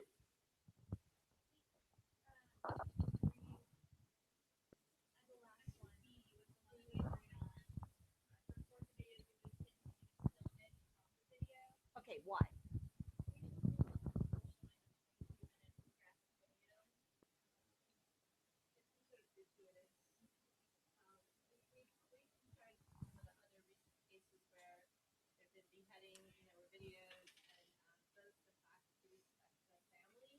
Okay. And then also to not give additional firepower to. Which is what they're looking for, the grander. I mean, they're going bigger and more extreme to terrorize, to put that fear in. Yeah. I actually wanted to report it, but not use the video or a still image. Oh, not use any visual at all I think it was enough to say. to describe. Yeah, exactly. Okay. Any other discussions? The only reason we thought we should have a picture is we kind of agree that if we're in the video, verify that we're in the video, Okay. Okay. And if you remember, actually, this situation, a number of news organizations used a video where you could see him in the cage, and there either were no flames around or some had the flames coming closer. But it was more just showing him in the cage and leaving words describe what was going to go on afterwards. Yeah, I mean, it raises a lot of the questions. The privacy, is it too graphic? Is it newsworthy? Can you tell the story without images? The power of an image over words, and where you play it. Fox, we'd already jumped ahead to what they did. They had put it on their website with a graphic warning. They did not show it on television. They showed it just, you know, up to a point, but with the still image, not putting it obviously on television. It's a tough call again, because obviously they're being used by the terrorists. This is what ISIL wants. Yeah. Even if you're not reporting the video, you're talking about, you know, this is what ISIS wants to promote points in the video. Even if you're doing the article on it, aren't you still promoting what they're doing? So like, But can you totally ignore what they're doing? no, I'm saying that. I'm saying, you know, if you're saying by whether you put out the video or not, whether it's 22 minutes, like, is it the length of the video that's in question? Is it the graphic? It is it's the length and the actual burning that other people did not show him on Like if fire. there's 30 seconds of it, instead of 22 minutes, you know, would it be a different debate if it says 22 minutes? Like, The extreme, correct. But I think even if you had 30 seconds of him on fire, right. is the same thing as 22 minutes. So it's not the 22 minutes, It's the actual part of him burning. Yeah. Yeah. about like European news organizations. Do they have a different standard? Do they more freely publish this kind of stuff, or is it another way? Actually, that's a good question. And I don't know how they all handled this. I know Fox was the only U.S. news organization that ran it. But that actually segues me into the front pages that I put up on the wall, because it was from the gas attack in Syria. And you will find that most foreign papers, or at least the selection that we have up there, were much more graphic in the images that they used. So some of them, especially in Britain, you get a lot of it too, were much more graphic in their selection. And I don't know on this one, that would be worth investigating. Yeah. How did they handle it? Another excellent question. I do. Oh, they definitely, definitely. They are not. They're independent. But I do not know. Those are all. Yeah, they brought Al Jazeera America broadcasts from here. Mm-hmm. Mm-hmm. But but you know, those are all really good questions. I do not know how foreign media handled it. I don't know on that. Yeah, and you know, some would use the argument, you know, even Fox, that it was available on the internet. that can be used for an argument of running it and of not running it. That if people wanted to see it, they had other means of finding a way and not having a legitimate news organization.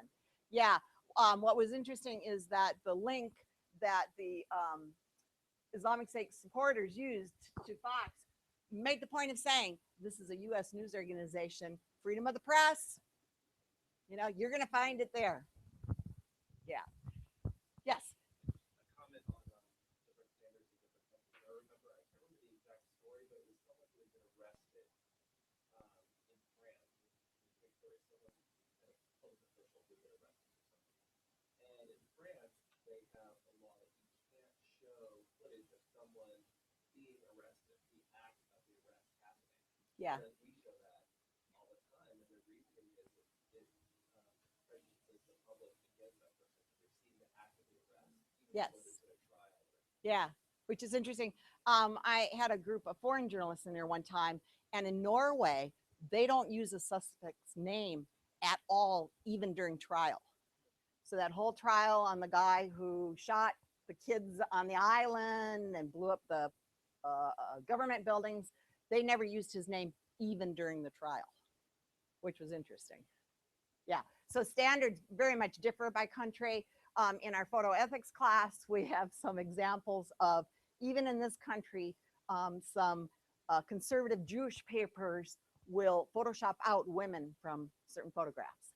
Like from the bin Laden one at the White House Situation Room, Hillary and a female aide were taken out of it. They did the same thing with the Charlie Hebdo march.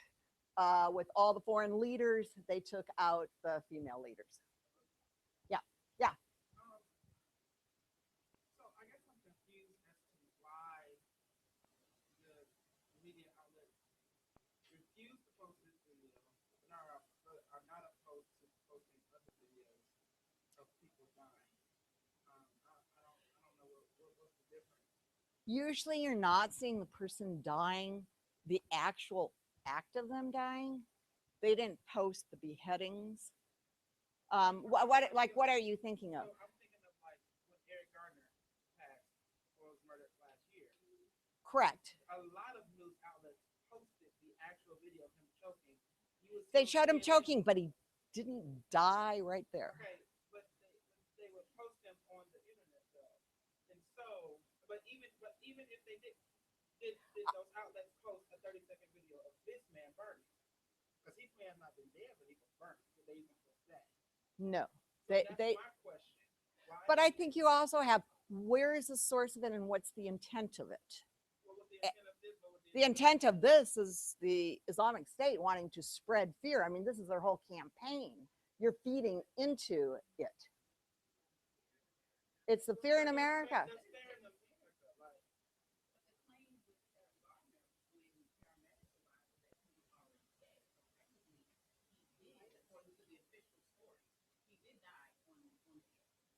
Because there was a video. And the second video, paramedics came and did nothing. So he was on the scene. So would the intent of showing that then be more to inflame outrage or to point out profound injustice? I mean, maybe that's one of the things contextually. Watching to me. oh, Yeah. To me, it's hard to answer that question honestly, because even with video, no one comes out. exactly. So I guess that's what I said. It's hard to answer that question. Yeah. Right, That's even- right. Nothing That's Right. even with video. You see the suspects choking him, but then with this video, everybody's pointing the finger at ISIS, and it's like, I don't know. Did you see ISIS physically burning him? Like, in this video, but then you can say ISIS burned him in this video, but then you can accuse a man who you actually see choking this man. Right. Choking this man. Like, it doesn't make sense.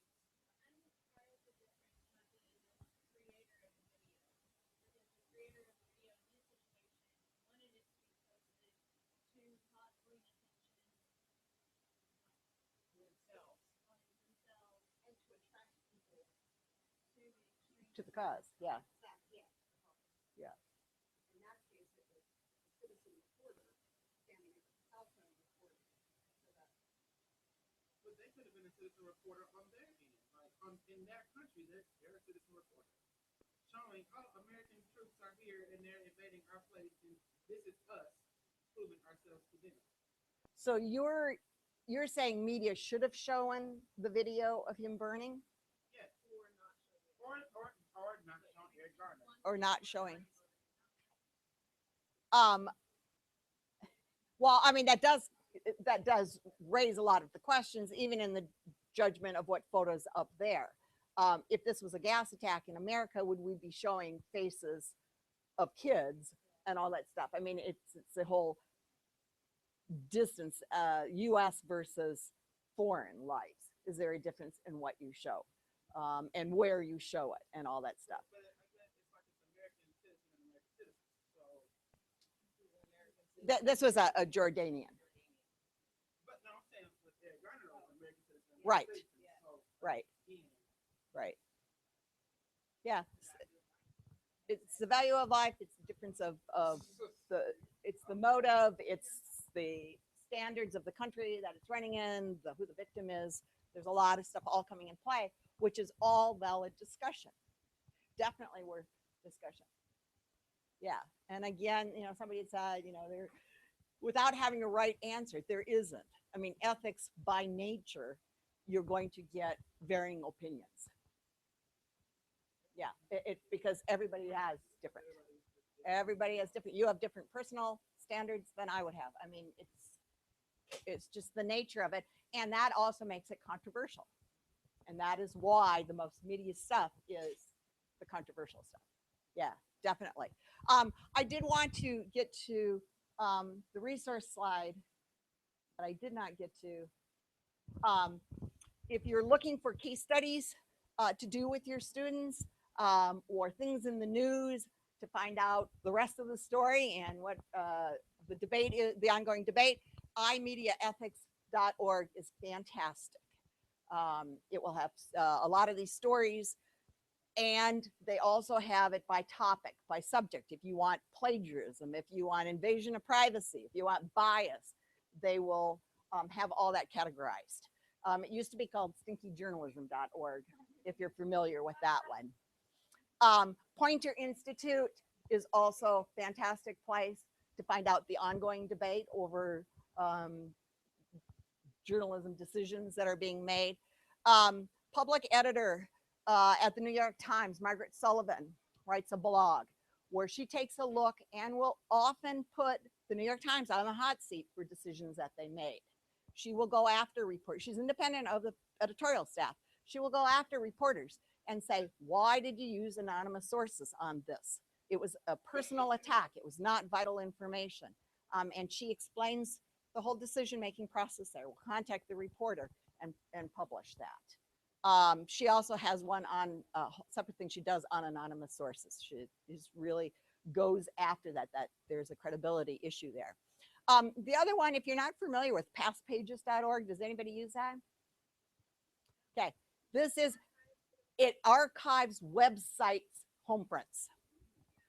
So if you're looking to compare by day, by hour, breaking news stories, it's a fantastic site.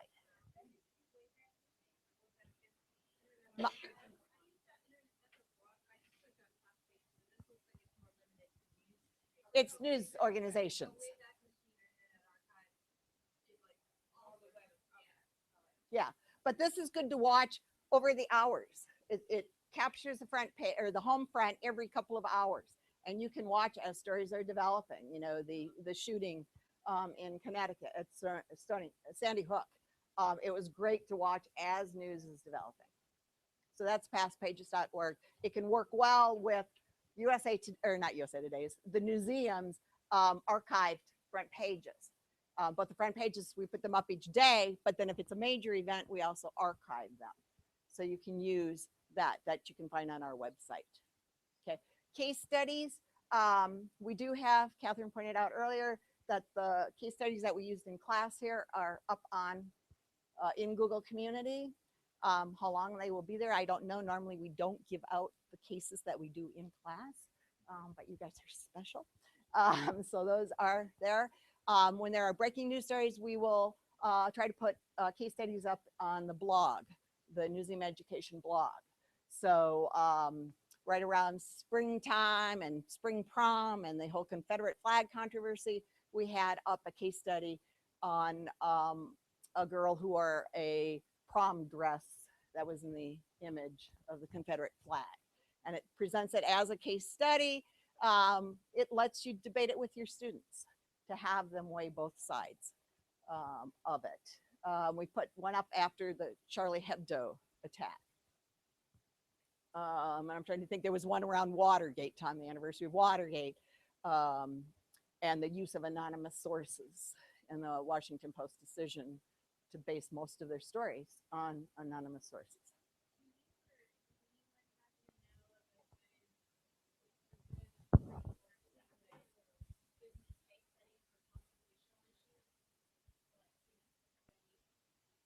Well, if they're First Amendment related ones, the what?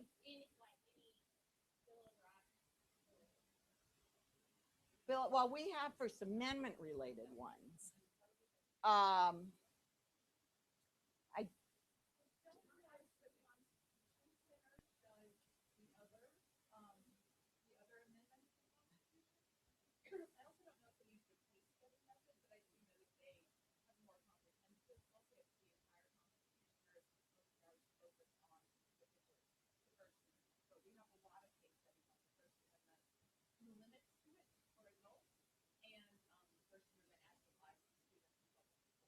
Yeah. And you can always find the pre and post lesson plans on our website too, under Newseum Ed resources. Does the Bill of Rights Center, Kim?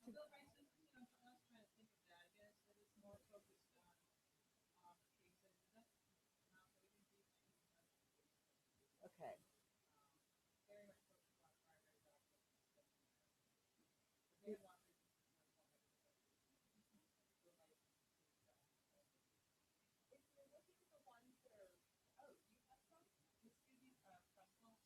Yeah.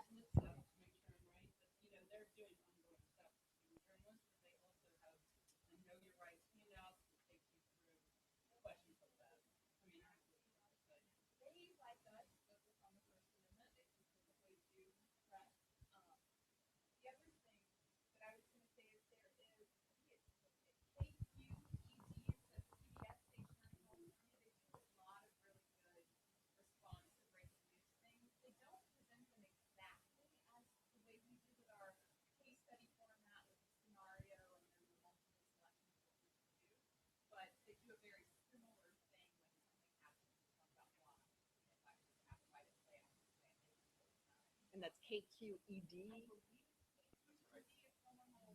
Yes. Okay.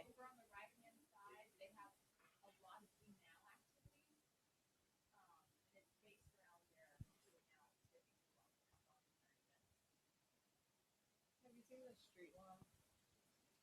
Because it does reading levels for you. That one. Streetlaw.org. Streetlaw.org. Okay. All right. And post any other, sharing ideas on it. Okay. I'll probably put you off your schedule here, but no. We're still early. Oh. Yeah, you can certainly go out and look at exhibits and tweet. Yeah, yeah.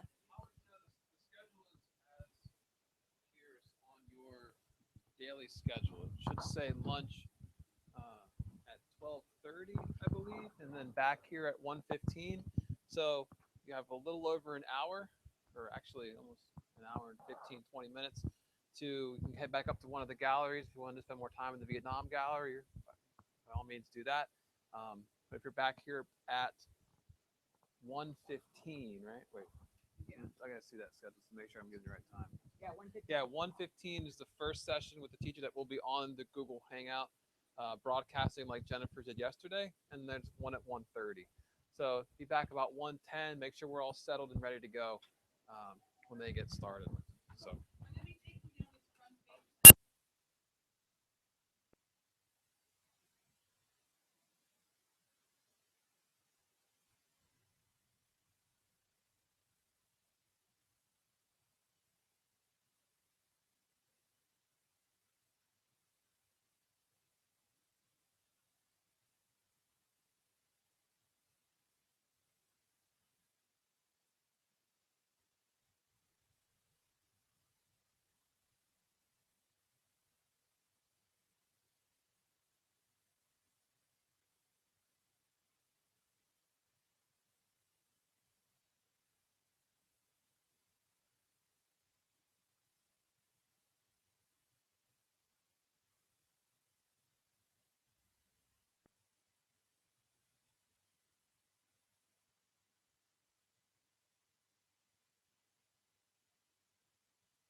Hi, George.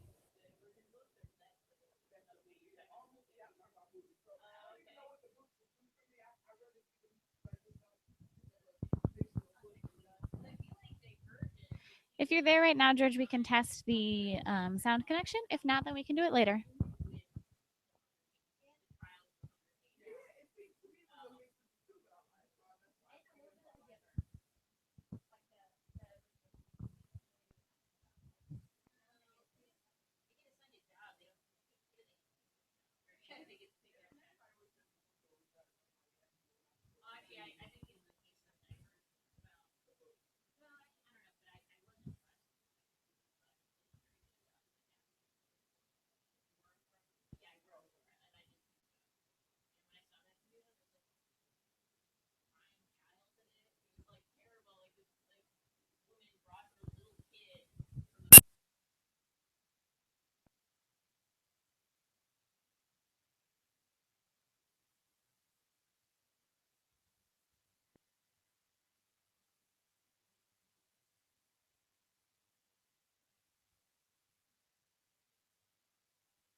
can unmute your mic and turn your camera on now, George, if you're ready.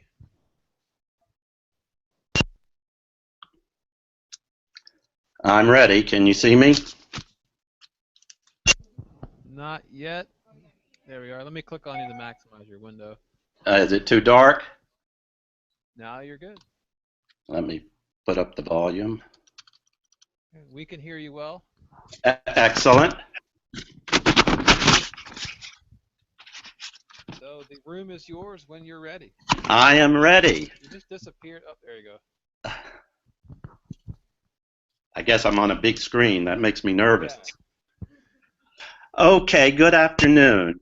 My name is George Coe, and I teach here in Fairfax County in the Alexandria part of Fairfax at West Potomac High School. I teach 3 different preps. I teach world history, AP World History, and an elective in World Religions. I did the museum workshop last year, and I believe it was the first year it was offered, and thoroughly enjoyed it, and hope you guys are enjoying it this year. Anna wanted me to talk about using Twitter as a PLN. So at the end of my 10 or 15 minutes, I want you or hope you will understand the value of using Twitter as a personal learning network, and I want to introduce you to a couple of tools that will help you get a lot out of that PLN. The P in the PLN stands for personal or professional. It's about making connections and building personal relationships. The L is learning, sharing ideas, resources, collaboration. And the N stands for network, and it really means a global network. It means going beyond your classroom, beyond your district, beyond your state, and often beyond the country. I see Twitter as a way to find out what other teachers are doing in the preps that I teach in world history and world religions. I can find links to video clips, to WebQuest, to Google Doc assignments. I can find ideas for problem-based learning or flipping the classroom. And recently I started following a professor by the name of Alice Keeler. She tweets everything you want to know about Google Classroom. If your school district has Google Apps for Education, then you have Google Classroom, and it's a way to categorize your assignments and keep track of assignments that you give to students. She tweets everything you want to know about Google Classroom, 10 ways to use it, 20 ways to use it. She's published a book called 50 Ways to Use Google Classroom. So Twitter really is an unbelievable resource, a cafeteria of different ideas, not only specific to what you teach, but methodology as well. I want to take a few minutes and go through some basic do's and don'ts when it comes to a PLN. You want to create a strong profile and keep your profile professional. Your profile is what your followers click on to find out who you are, what you teach, and where you are. My profile lists my 3 preps, and it tells my location. Sometimes teachers will put links on their profile, links to their web page, their class page. Some will say they're Google certified teachers. Some will say they're Apple certified. Some will give links to their blogs. I give a link to my World Religion blog on my profile. Some will tell you they moderate specific chat rooms, social studies chat. So others will even give the name of publications they publish. So create a strong profile and keep it professional, and then your followers will know what you teach and can be beneficial. You want to remember when you tweet that you are an educator and that students will also see your tweets and often will follow you. The people you follow, you want to think about quality versus quantity. You want to pick people that will help you, whose tweets you like, whose tweets lead you to resources that will help you. In my world religions class, one of the activities I use is something called Face to Faith, which is an organization that brings students from different cultures and countries together through video chats. One of the executives of that organization saw my tweet and sent me a direct message with a link to his folders on Hinduism, because he taught Hinduism in England. That folder had assignments, assessments, readings that will really help me with my unit on Hinduism.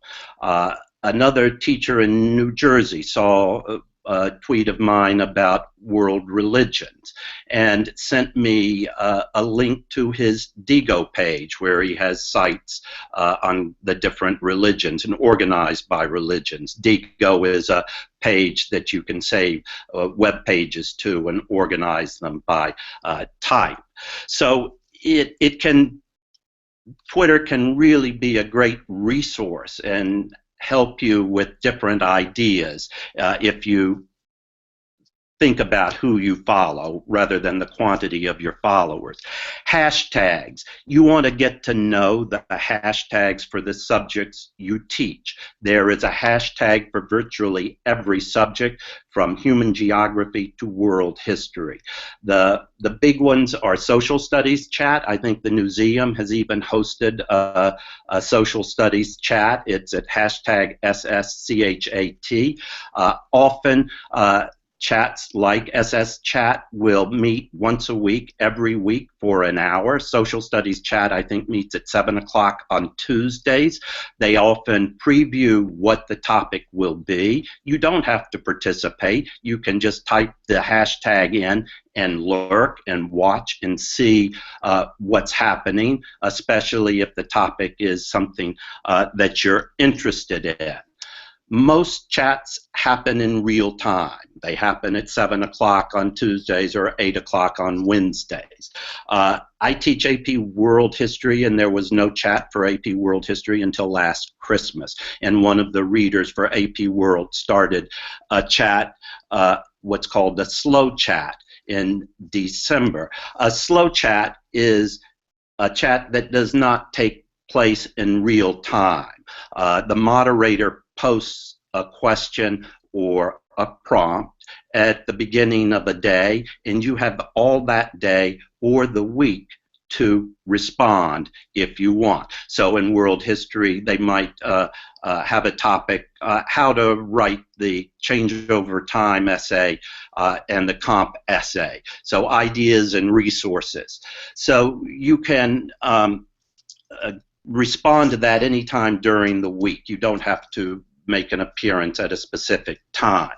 If you miss a chat, all chats are saved or archived, and you can see the archive. Usually the moderator tweets when the archive is available, and you can see a storified version of all the tweets that were tweeted on that Tuesday for that hour. So if it's a topic you're interested in, you can go to that Storify and view them. So it's good to get to know the different chats. There's a U.S. history chat. There's a human geography chat. Those are all helpful. If you go to our World History Teachers blog, and you just type into Google World History Teachers, it'll the first thing that comes up is our World History Teachers blog. And then if you search in the search box Twitter, you will see 6 or 8 posts about Twitter, and you will see links to all the hashtags that are available or were available 6 or 8 months ago. It'll give you links to the tools that I'm going to show you in a few minutes. So if you don't get all of those down, you can Google World History Teachers Chat and then search Twitter and see the posts and watch the videos that show you how to do some of this.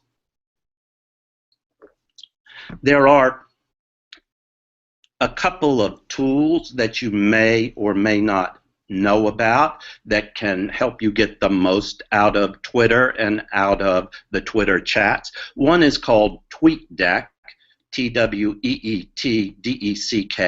TweetDeck is an app that you can use on your PC or Mac. It allows you to set up columns, Twitter columns. You can set up a column, it's like a spreadsheet almost, a column that has your normal Twitter feed. But if you're following SS Chat, you can have a column that just has the tweets for SS Chat. You can have a column for your favorites. You can have a column for another chat you may follow. I have a column for WHAP chat, World History AP chat. So you can have a column for ANEW15 so that you can see all the tweets that you guys make during the day. So I never actually open up Twitter and just look at Twitter. I open up the app TweetDeck, and when you first use it, it'll ask you to authorize Twitter to use TweetDeck, and then you can see your feed and then any other feed that you want to see. So you can see your mentions, you can see favorites, you can see what's just been tweeted in SS Chat, you can see what's just been tweeted in your feed. If you get involved in any of the chat rooms, SS Chat or World History Chat or Ed Chat, you might think about using another app called TweetChat. TweetChat.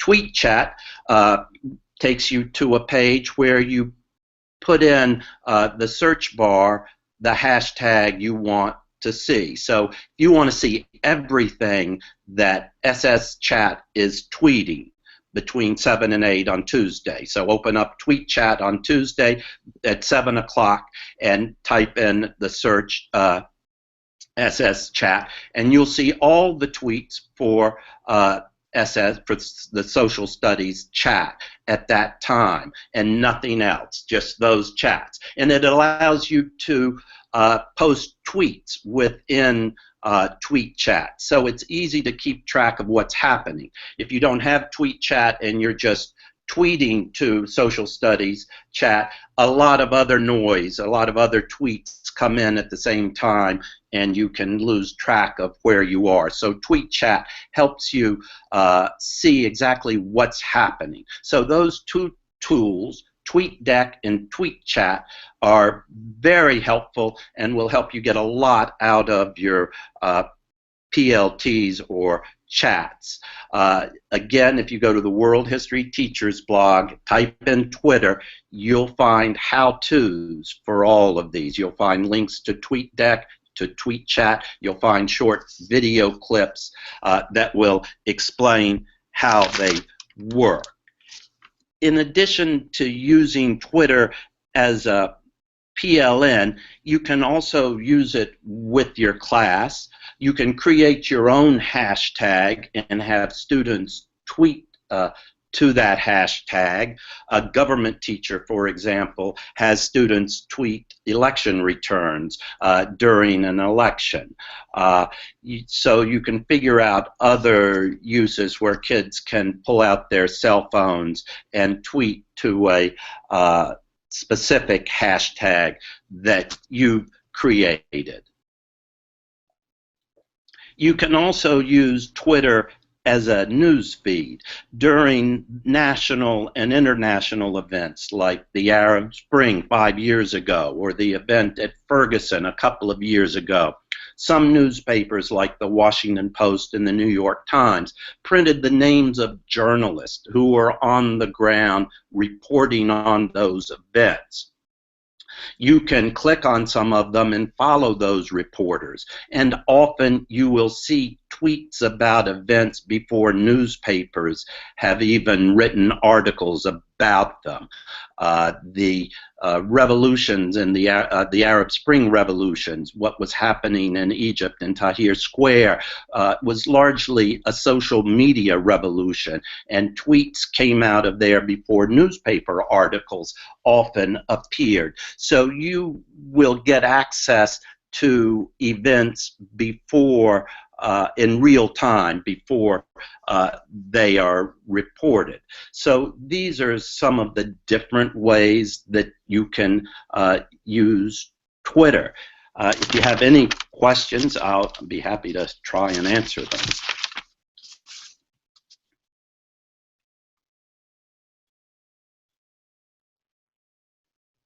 Any place where you can find a list of some of those hashtags for different subjects, or I'm sorry, I couldn't hear you. Like somebody, she was asking about a place to get lists of hashtags for other subjects, and someone posted it into the Twitter feed already, so it's already there. Oh, okay, yes. And also on the World History Teachers blog, when you search Twitter, you'll see links to those hashtags. You can also search them on Google and they'll come up. They're spreadsheets. There are several hundred hashtags for different parts of the country that are specific to different parts of the country. So it's also interesting to look at the different ones and see which are tweeting things that are more helpful to you. All right, that'll be helpful too. Any other comments or questions before we wrap up? All right, well, thank you very much for joining us, George. We appreciate it. Well, thank you. I enjoyed it and hope you guys have a good 1.5 days. Okay. Thank you. All right. Okay, Jan, we are ready for you. If you'd like to switch off your mic. Can you see me? Yep, you're there, and we can hear you. Hi, everybody. I wish I were there. I had so much fun last year. So I'm in northern Michigan, right up here, and I teach, yeah, we do the hand thing. I teach 5th and 6th grade English this coming year. I'm moving from 7th and 8th grade. And Anna asked me to talk to you about using tech in the classroom, so that's a great segue from George talking about Twitter. We are a one-to-one iPad school, but we started with, I had an iPad in my classroom, just the one, and a couple of desktop computers. And then we moved to a classroom set, and then we moved to being one-to-one, and then this coming year, our 7th and 8th graders will have MacBooks, and the kindergarten to 6th grade will have iPads. So I've done lots of different configurations of technology in the classroom. And when George was talking about Twitter, it reminded me that sometimes things are blocked, that you can't use Twitter, or your students can't use Twitter at school. So I developed just a classroom Twitter account and then had that open on a laptop, and kids could tweet that way. And it was from our classroom rather than being from their own personal Twitter accounts. So we got around it doing that. We had the kids did blogs. We used Google Sites because we have Gmail, and then that got blocked after a while. So then we switched to Kid Blog, and that seemed to work really well. So one of the things the kids blogged about was the today's front pages from the museum. Everybody picked a different city, and then they would go on, and we had the app, the Today's Front Pages app on their iPads, so they could pick out their city's front page, and then they could write about it, and then different kids would compare, especially if something big happened and the same story was reported on a lot of front pages, and they could talk about, oh, this one chose this picture and this one chose that picture. So that was a great way for the kids to use the technology, but also to do a lot of writing. Another thing that the kids did this past year was ePals, and at first I had a lot of people tell me they had trouble getting into ePals and getting someone to join their class, but it turned out to be pretty easy for us. So we had pen pals in Siberia and a South American city that escapes me at the moment. And then we got, toward the end of the year, we had read a book called Endangered about bonobos in the Congo, and then we got pen pals in the Congo, and so that was very exciting for the 7th graders to be able to write to kids, and it's fairly instantaneous, although teachers get to approve the emails that come in and the emails that go out. So I felt like I had a little bit of control. I could see what the kids were writing, and I could see what messages they were getting back. But they were thrilled to be able to communicate with kids around the world. So we created presentations about our city and talked about, okay, these people don't speak our language, they've never been here, so what do we need to think about our audience before we make this presentation and just write random things about our city. 7th graders like to be a little random. Those of you that teach middle school know. So ePals was a great one. Another app that I really, really love is the Post-it Notes app. If you're not familiar with Post-it Notes app, I'm pretty sure it was free. It must have been free because they let me get it for all my kids. And you can take notes on a Post-it, and then you can take a picture of the one note or the several notes, and then you can organize them on your iPad.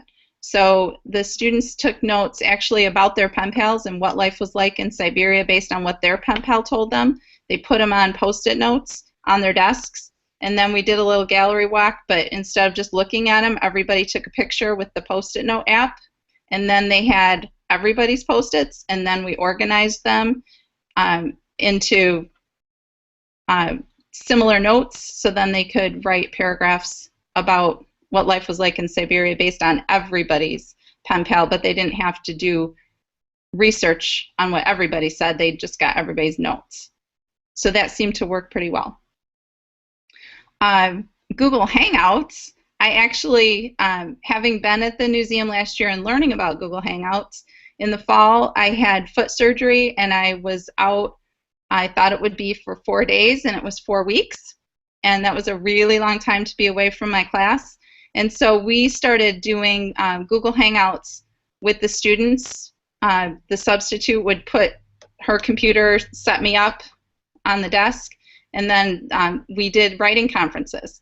So the kids would share their writing with me, and I was on my couch with my foot up, and then we could talk about their writing. I could see it through Google Docs because it was easy for them to share, and we could talk about it in real to actually be there. So that worked so well that I ended up doing it with my husband's class. He happens to be an English teacher too, and he said, I need somebody else to help edit with these kids. And so we tried it several times. It worked out really well. So if you have somebody that you know that's willing to come in via Google Hangout to your class, it turned out to be nice to have a second person in the room where the kids could go and get help with their writing. So we really enjoyed that.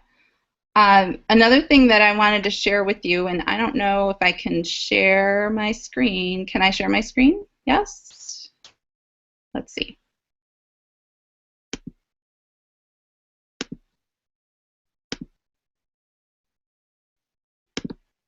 Okay, hoping you can see that. I'm not hearing you. I was a technology coach for part of the day, and I worked with a 6th grade teacher. They had read the novel Jason's Gold, and so we, the kids each wrote a summary of their, of a chapter or a part of the book that they had read. It's about the Klondike Gold Rush. And then they had to find pictures or documents that related to their source. And I had just one copy of the Do Ink app green screen on my iPad. So we filmed the kids. We have a little device called a swivel. It looks sort of like a Roomba, but you put your iPad or your iPhone in it, and then you have a remote. And so wherever you go, the iPad will follow you, so you can walk around the room. And it's like a tripod, really, to help you with filming things. But on your remote, then you can click record. So the kids had that. And let's see if this will let me show you one of their presentations. So then we green screened them.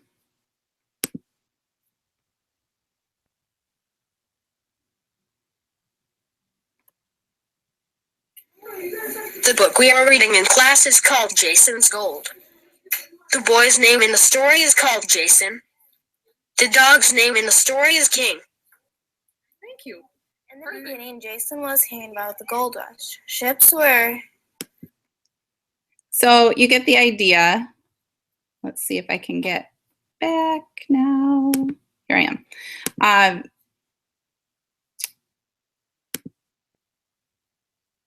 Where am I? Here I am. So the idea was that the students chose a picture. They put that up. They were actually just standing in front of a green bulletin board. It was very easy. We didn't have to do any special green screen, anything. We just had bulletin board paper up. They sat down. They read their little bit and filmed it. And they did that part themselves just while we were doing other things in the class. And then I was able to import their videos into the app, the Doink Green Screen app. It's really, really simple. And they told me what pictures, so the kids had to do a little bit of research and find the pictures that best fit their section. And then we put it all together. And then the boy that you saw at the very beginning, he doesn't speak. And so he uses his iPad to speak for him. So he typed that because he types incredibly fast. And then his iPad speaks for him. So we also used the technology for that. Other ways that we used the same app, the Doink Green Screen, kids talked about, so it was like they were a weather forecaster. They chose whatever primary document we were talking about, or they were researching. They found newspaper articles, or they found maps or different things.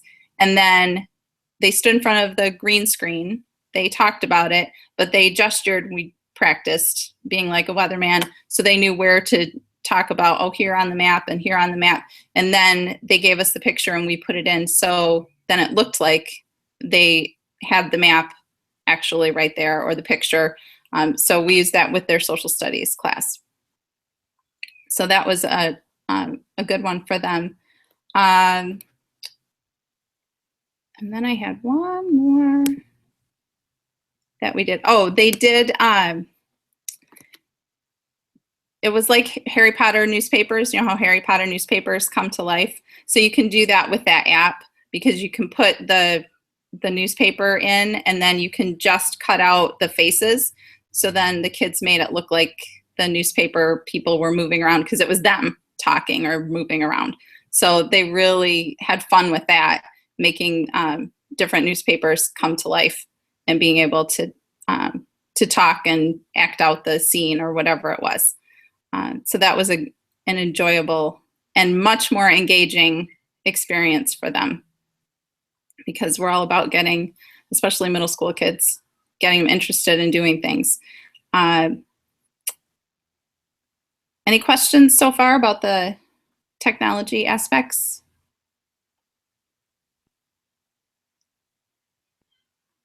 Oh. We had the mic's causing some feedback on our end. So. Oh, okay. They wanted to know what your Twitter handle was. I'm Teacher A5. A few of you followed me. I followed a couple of people this morning.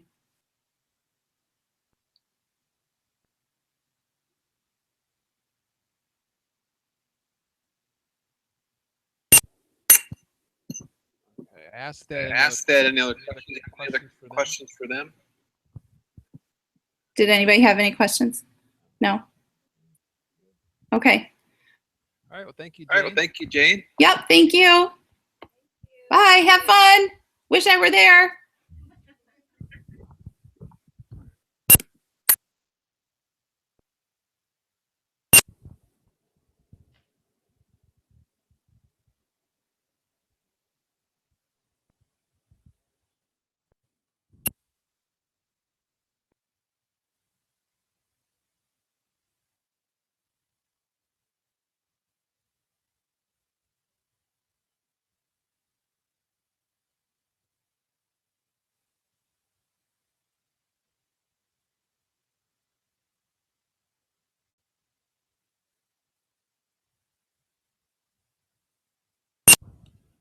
So now for the rest of the afternoon until 3 o'clock, so a little over an hour, you guys are going to work back with your groups again to continue work on your lesson plan.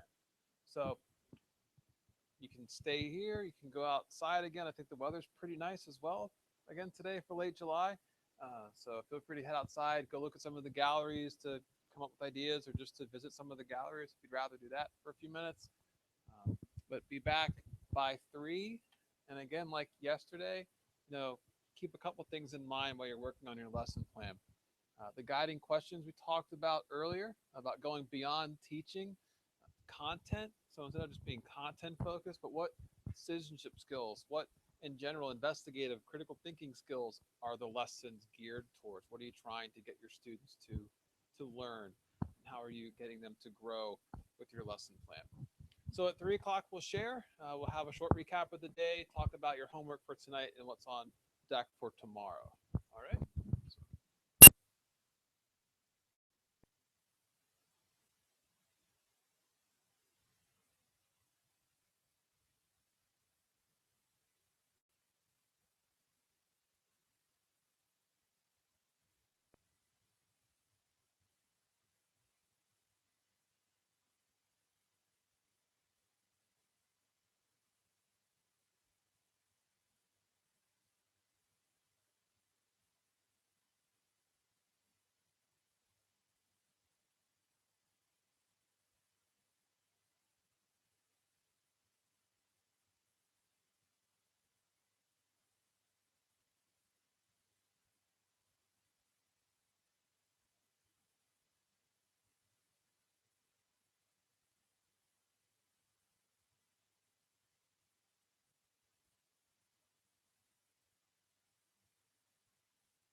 Now, I know it sounds like most of you are well on your way with your lesson plan. And what I wanted to ask anyone to share, if yesterday you didn't have anything to share and you put more together by today and you'd like to share with the group what you're doing, now's a great time to do that.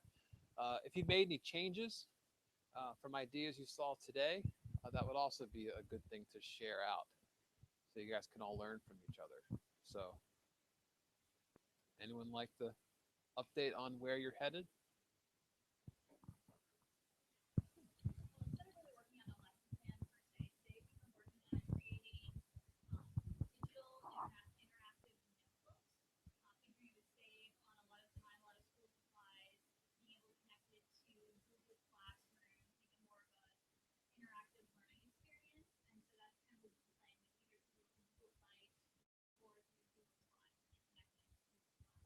Okay, so putting together the actual, not the actual, but ways students can work on things digitally to put things together instead of,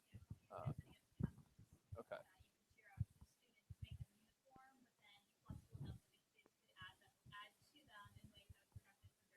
Okay, yeah, constructed so they do what you want them to do, but give them the flexibility to have their own individual touch on it.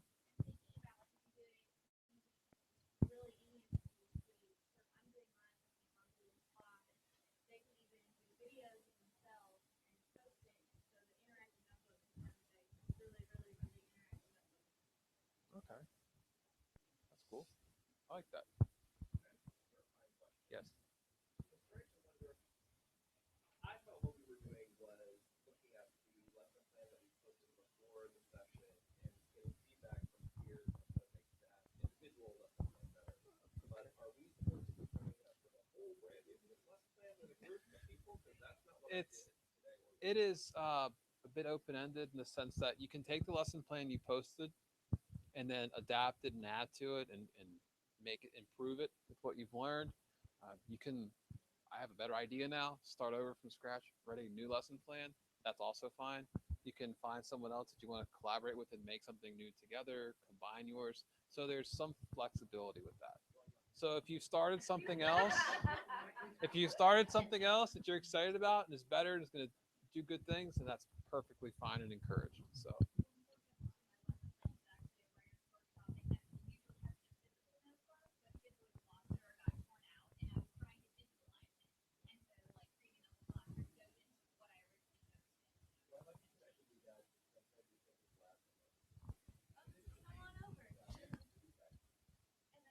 Everybody who's with the lesson plans here, they're all going to go on our website, right? So we're going to be able to access everything.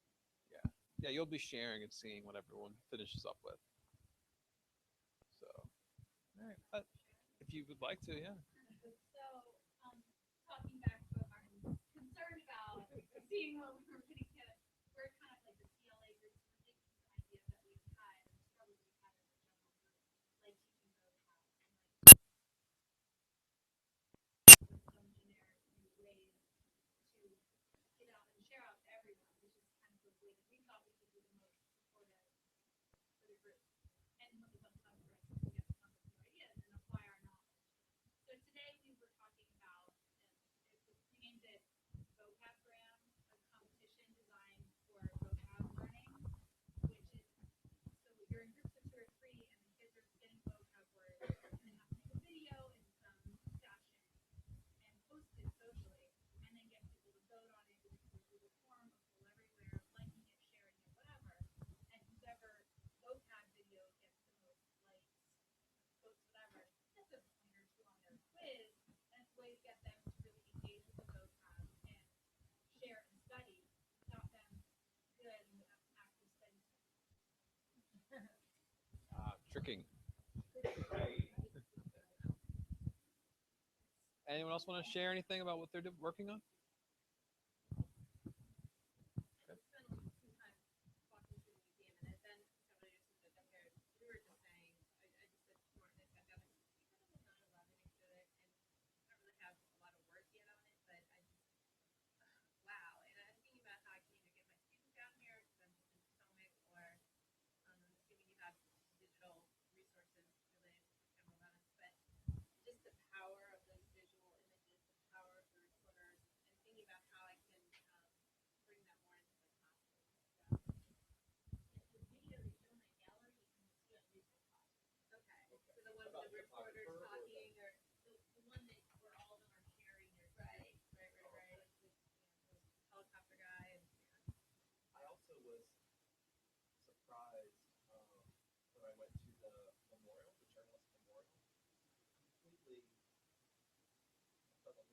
hijacked. Like I wasn't ready for how affected I was by that. And then right after that,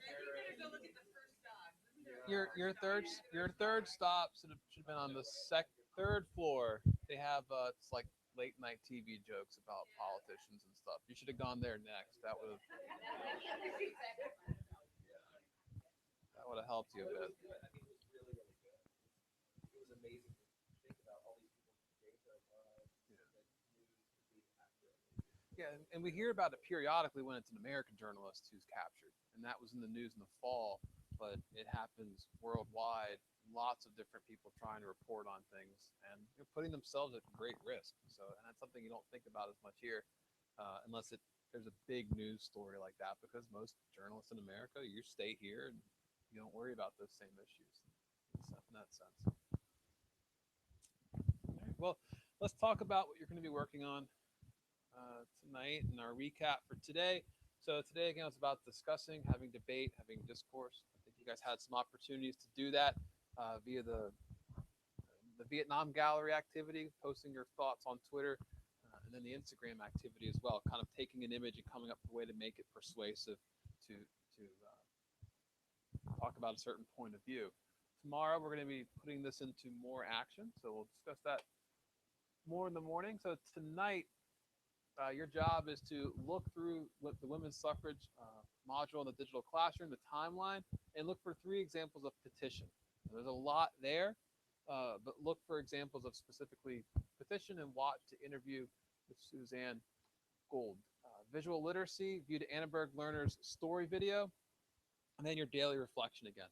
Think about what you did, talk about what you've been doing, just like you guys did last night. And then again, have that posted by breakfast time, so 8:30 tomorrow morning. So you'll have time to look over things while you eat breakfast if you had kind of chance. Also gives us a chance to look at some things tomorrow and tonight and see what you guys are talking about and what you've gotten today. So.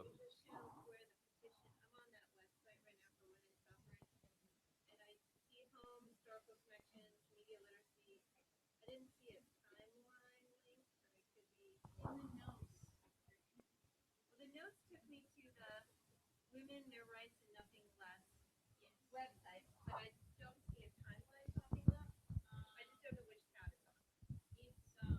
It is the tab for the timeline. Are you logged into Digital Classroom? Oh, so I have to sign in. Yeah, I didn't sign in to actually see the thing that says launch timeline. Okay, so that's a good thing to point out now. If you haven't registered for the digital classroom to access the timeline, you'll need to do that because it gives you access to all the copyrighted information that's on there. So there's a lot of information that can't be public. So if you create a login, that's how you're going to view that. So you'll need to do that this evening or now or whenever you want to. And this is all in the PowerPoint, so you can, or the slide show, so you can look at it again this evening. Check on it then. All right, so any last questions or comments about today before we head into tomorrow? All right. Well, that's all we have today. So you said yes, so you're welcome to hang out for a little bit, finish up things you're working on. If you want to head out and see the exhibits, obviously you can do that as well. So see you tomorrow.